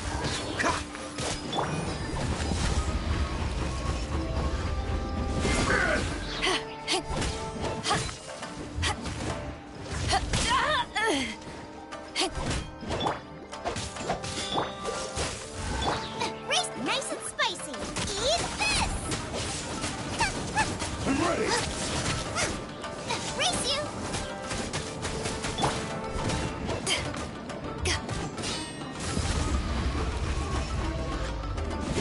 This isn't over.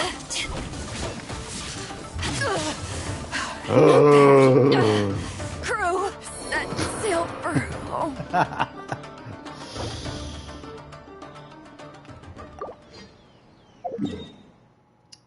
Wow. Amazing. We're just gonna go ahead and... Wow. Dude knocked me off the cliff.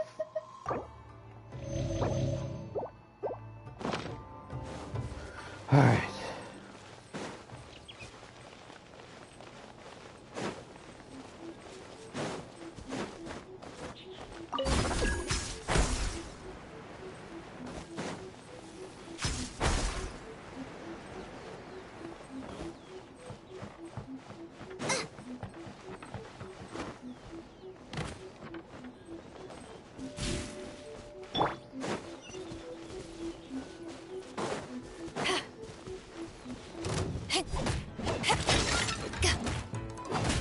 Rain outlines your fate. I'm ready. Oh, so sorry.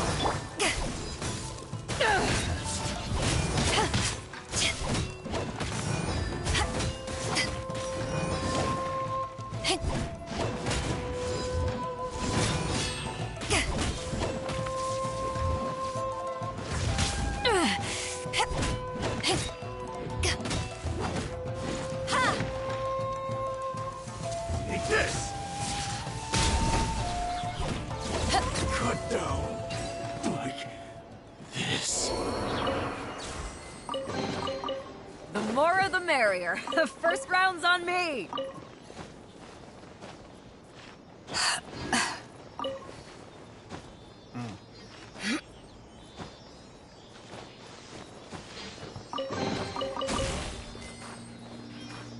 Alright.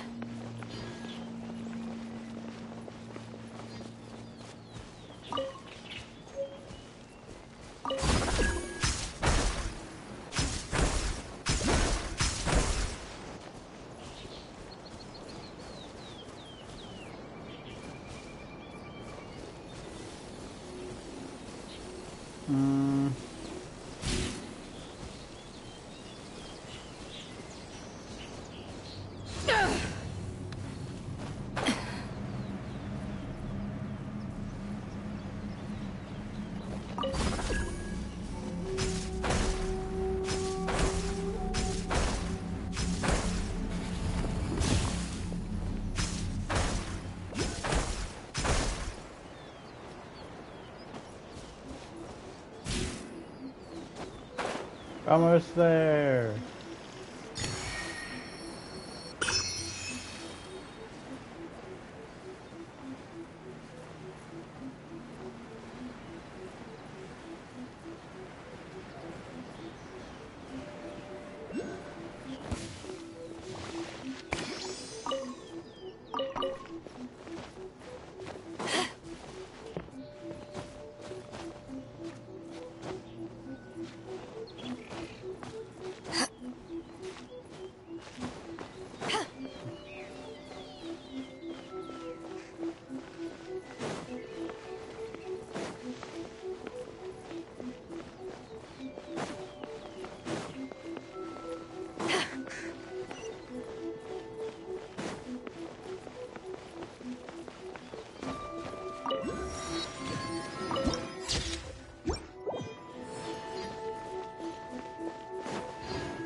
Alright, let's see this High Priestess.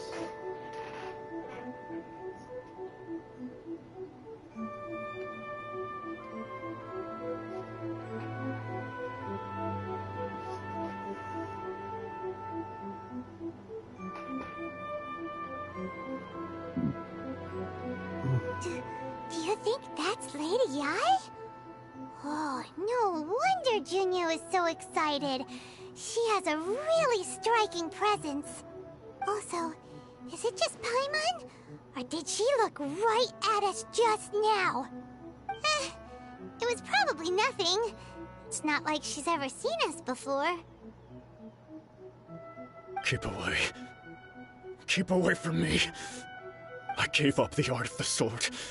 Please, let me go, I beg you. As you can see, Lady Yai, Domon has persisted in this state for some time now. He appears to see those who have lost to him in duels past, gathered all around him to persecute him. Lady Yai, it must be a possession, right? This is nothing like him at all. In the past, no matter what came his way, he would always face it with a confident smile. I'm sorry. It is clear to me that your sensei is not possessed by any evil spirit. But then does that mean he... Yes. This is a change in the person himself. Unable to cope with the tremendous pressure he was under, he suffered a spiritual collapse. With his wits impaired, he finally descended into madness. As one who is thrown into the sea, though he fights back desperately against his predicament, it does nothing to prevent his descent into the depths. As for what has triggered this change, I believe it must be the loss of his vision. For to be stripped of one's vision is to be stripped of one's ambition. Stripped of his ambition?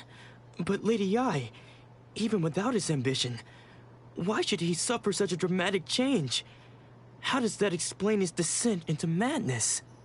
Your school practices Meikyo Shisui art, does it not? Stillness of mind, freedom from all agitation. What a fine notion that would be if any in this world could ever hope to achieve it. There was once one who claimed to be indifferent to rank and reward, and who fled enraged when defeated by his junior.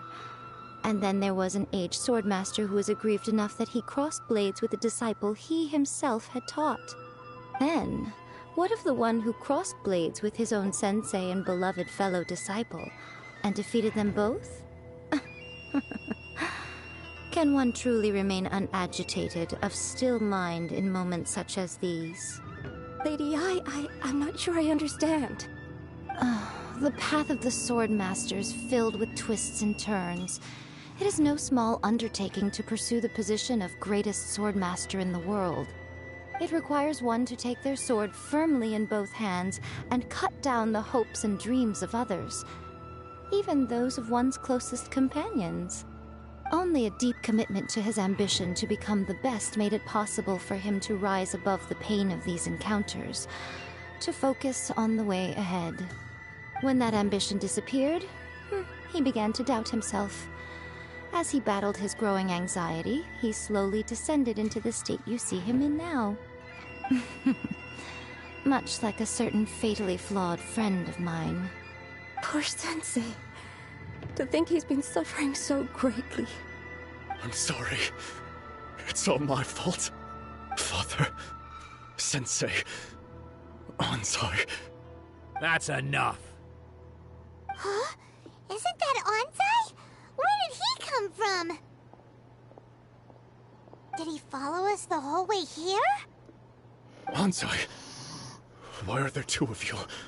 Is that you or a ghost? You're here for revenge, aren't you? I knew it would come. I never should have. You're right to assume that my feelings towards you are far from kindly. But I didn't come here to settle a score. It's been so long now that I made peace with it years ago. You did nothing wrong that day. I couldn't face the humiliation. That's why I ran. I don't think most of the people you beat along the way would hold it against you. On the contrary, When you cut our ambitions short, we entrusted them to you, in the hopes that they might carry you further. Now I know that we can't place our hopes in you any longer, since you've been stripped of your ambitions too. But that is no reason to strip them of theirs. Follow the way of the sword all the way to the highest peak. You taught them that, didn't you? But what if one day, the same thing happens to them? I put everything I had into trying to become the best. But what if it was all a huge mistake right from the start? If there's a chance they'll end up like me one day, I'd rather they stay where they are now than go any further down this path. Have you asked them what they think? Sensei, after you rescued me from the hands of the pirates, I told myself I would follow in your footsteps for the rest of my days. I can't know whether I will suffer in my future as you do now. All I know is that here and now, in the present, I wish to continue. I want to keep going until the day that I can stand before everyone with my head held high and announce that I, like my sensei Domon before me, am a master of Meikyo Shisui art. Nanako's far from the only one. Actually, all of us think that way. Goodness. Well, You see? You can place the ambition you once had in their hands. Being stripped of your ambition is something that's never happened to me, so I can't claim to understand it. But I do know what it feels like to have your ambitions crushed. That's what happened on the day that you so effortlessly defeated me. So, just as I once placed my ambitions onto you, it is time for you to release yours into their custody. You are not in the same position that I was. When I left, I had nothing to my name. But you have a great number of worthy disciples. I understand. I'm sorry to have made you worry for me, and for the state of Meikyo Shisui art. I no longer have the resolve to become the best in the world. The emptiness and suffering inside of me will not abate, so I cannot hope to still my mind and be free of agitation. But as your sensei, I shall commit to imparting unto you everything I have learned in my life so far. This is my promise. And I humbly ask Anzai, my senior, to hold me to my word. You can count on that. I'd be checking in on you occasionally anyway, just to make sure you hadn't lost your mind again. But I am now used to the life of a wanderer. I do not belong in the dojo anymore, so I will simply stop by once in a while to make sure you aren't cutting any corners with them. Well, don't just stand there staring at me. Say thank you to Lady Yai and then get yourself back home.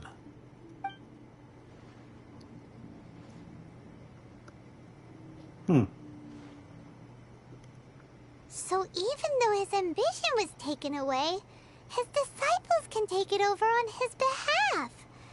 Guess that sort of solves this one, huh? Traveler, a moment, please. Lady Yai has some words for you. Of course she does. So, my intuition was correct. The wind that blows from afar carries fresh life to these shores. For us to meet now is premature. Nevertheless, you set foot on these islands at precisely the right moment.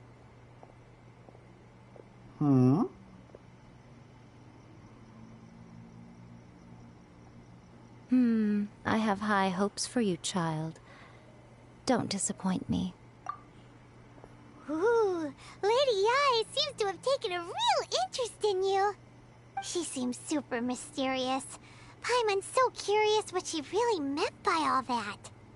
We can come back to it another time. For now, we should go report back to Miss Kamisato. Yes.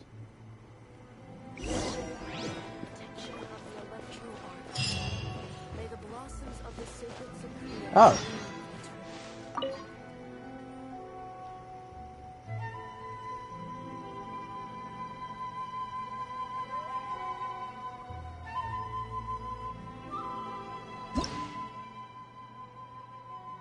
Hmm.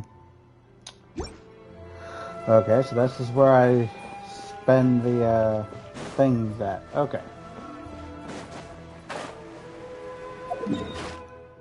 Well, now I can just fast travel back.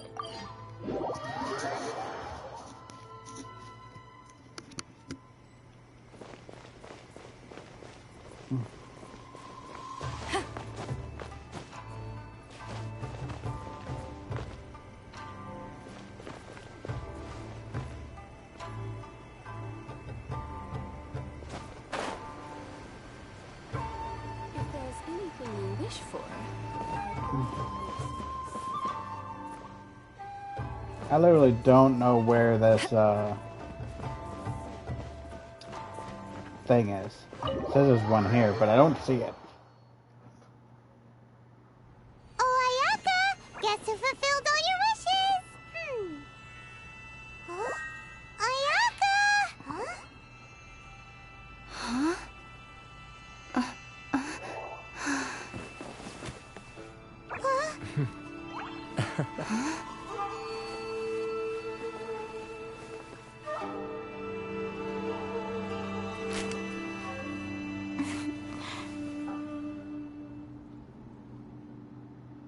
Traveler, Paimon. It is a pleasure to finally meet you both face to face. I have heard all about how you helped our three friends. My sincerest thanks to you.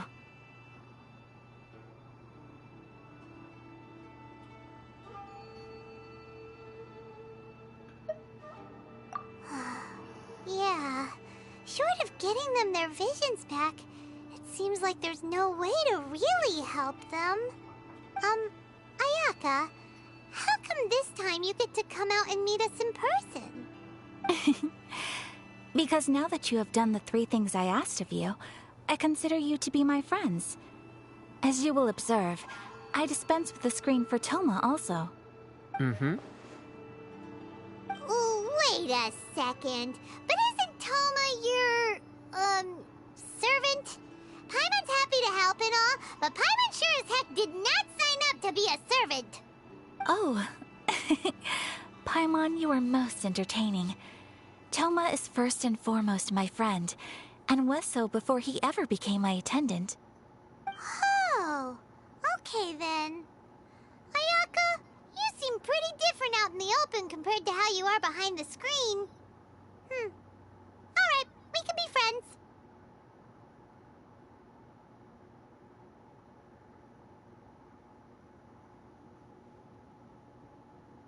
Friend request accepted. Thank you both kindly. Back to the matter at hand. You have now witnessed the pain of those deprived of their visions. What are your feelings on what you have seen?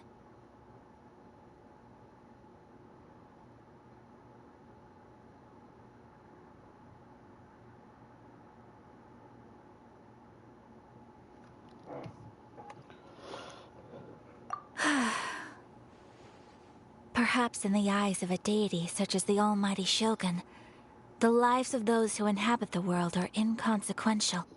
Thunders roar, lightnings flash, the winds assault, and the rains descent. All these things take place with no regard for the feelings of the common people. But I believe that surely you understand what they must endure. It seems that perhaps now you can appreciate my feelings on all of this. In which case, perhaps you would be willing to reconsider your Looks like we're starting a civil war. You will? Really? Naturally. Alright, bravo, my lady. You were right all along. See? I told you she wouldn't reject them. I'd placed my trust in the right person after all. Now then, given that the remainder of our discussion pertains to matters of a more confidential nature, perhaps we could move to the Komori Tea House? We ought not to involve other members of the Yashiro Commission.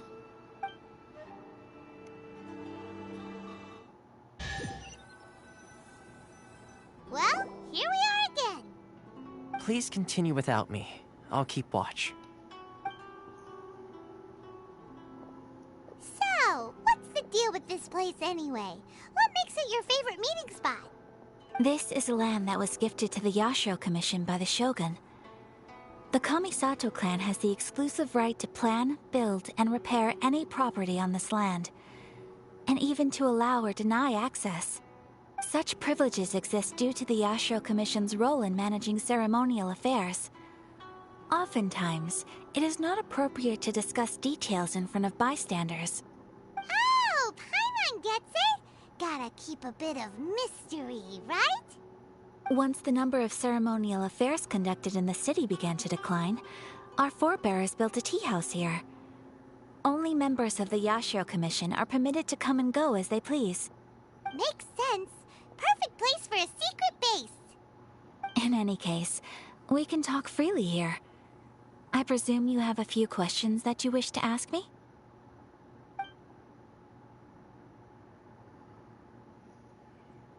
The almighty Shogun. I've seen her on but only a few occasions, most of them formal ceremonies. She inspires awe, commands respect, and exudes a sense of absolute authority. But as I recall, there was something else about her that struck me even more deeply. It was her almost complete lack of any emotion. In that sense, she appeared to me to be less of a ruler and more of, well, an executive official, I suppose. Focused exclusively on her single goal of implementing eternity, acting accordingly without feeling.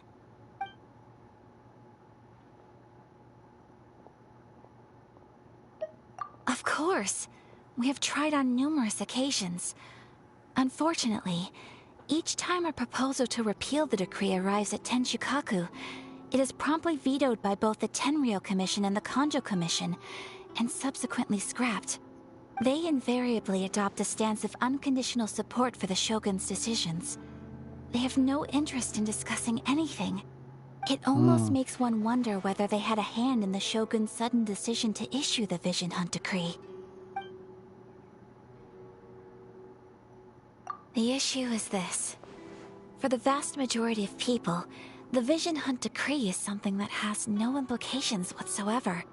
After all, it is but a tiny minority of people who receive visions. Moreover, it is not unknown for visions to spark jealousy in others. Because of this, the attitude of most people towards the Vision Hunt Decree is one of indifference. How can they be like that? Paimon's getting mad. Nevertheless, in addition to us, there is also the resistance on Watatsumi Island. Resistance? You mean like an army fighting against the decree? Yes. Many who have lost or fear losing their visions have rallied together under Sangonomiya on Watatsumi Island to form a resistance group. Okay. To say a little more about Sangonomiya, historically, there has always been some conflict between them and the shogunate of Narukami Island due to their different belief systems. But I do wonder whether there may be some other agenda behind their resistance movement, beyond merely fighting the Vision Hunt Decree. Ooh, Paimon has a question though. Oh? What would you like to know, Paimon? Have you got a plan yet to fight the Vision Hunt Decree? To be honest, we do not. What? Please, do not forget that challenging the Vision Hunt Decree is tantamount to challenging a deity. Coming to terms with that is already a difficult step to take. So what are we gonna do? Well, for the moment, all we can do is try and reduce the harm that is being caused by this decree. For example, by providing vision bearers with safe refuge, or manufacturing counterfeit visions for them as a contingency measure. You're telling Paimon that there are people out there who can make fake visions? Don't underestimate the talents of the craftspeople in Hanamizaka. To the naked eye, their counterfeits are indistinguishable from the genuine article. The problem we are facing right now is that Master Masakatsu, who was providing us with counterfeit visions, has recently been arrested by the Tenryou Commission. Darn! So they found out about it? Ugh. Yes. We knew it was not a long-term solution, and that it was only a matter of time before it would be exposed. But we cannot simply... Exactly. I feel the same way. But given mine and Toma's identities as part of the Yashiro Commission, breaking him out of prison would risk dragging down the reputation of the entire Kamisato clan should we be caught. Great, it's all That political. would only serve to cast suspicion on any future activity we might seek to attempt. By no means do we intend to place the burden of such a task on your shoulders alone. When you are ready, go to Hanamizaka and look for a fireworks shop run by the Naganohara family. There, you will find someone who can help you. Okay.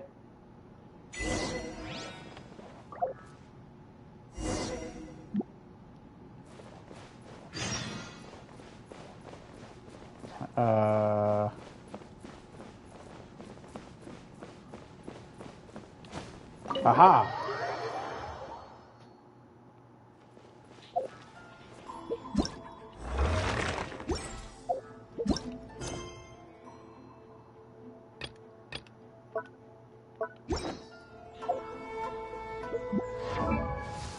Alright, I may do a new Genshin stream tonight while I work on getting everybody leveled. How am I looking as far as...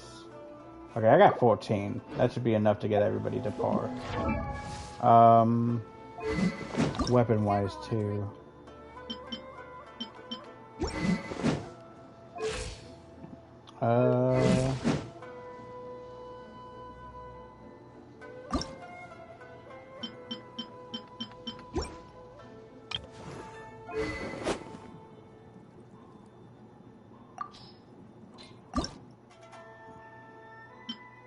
I just need one more and I can get his weapon.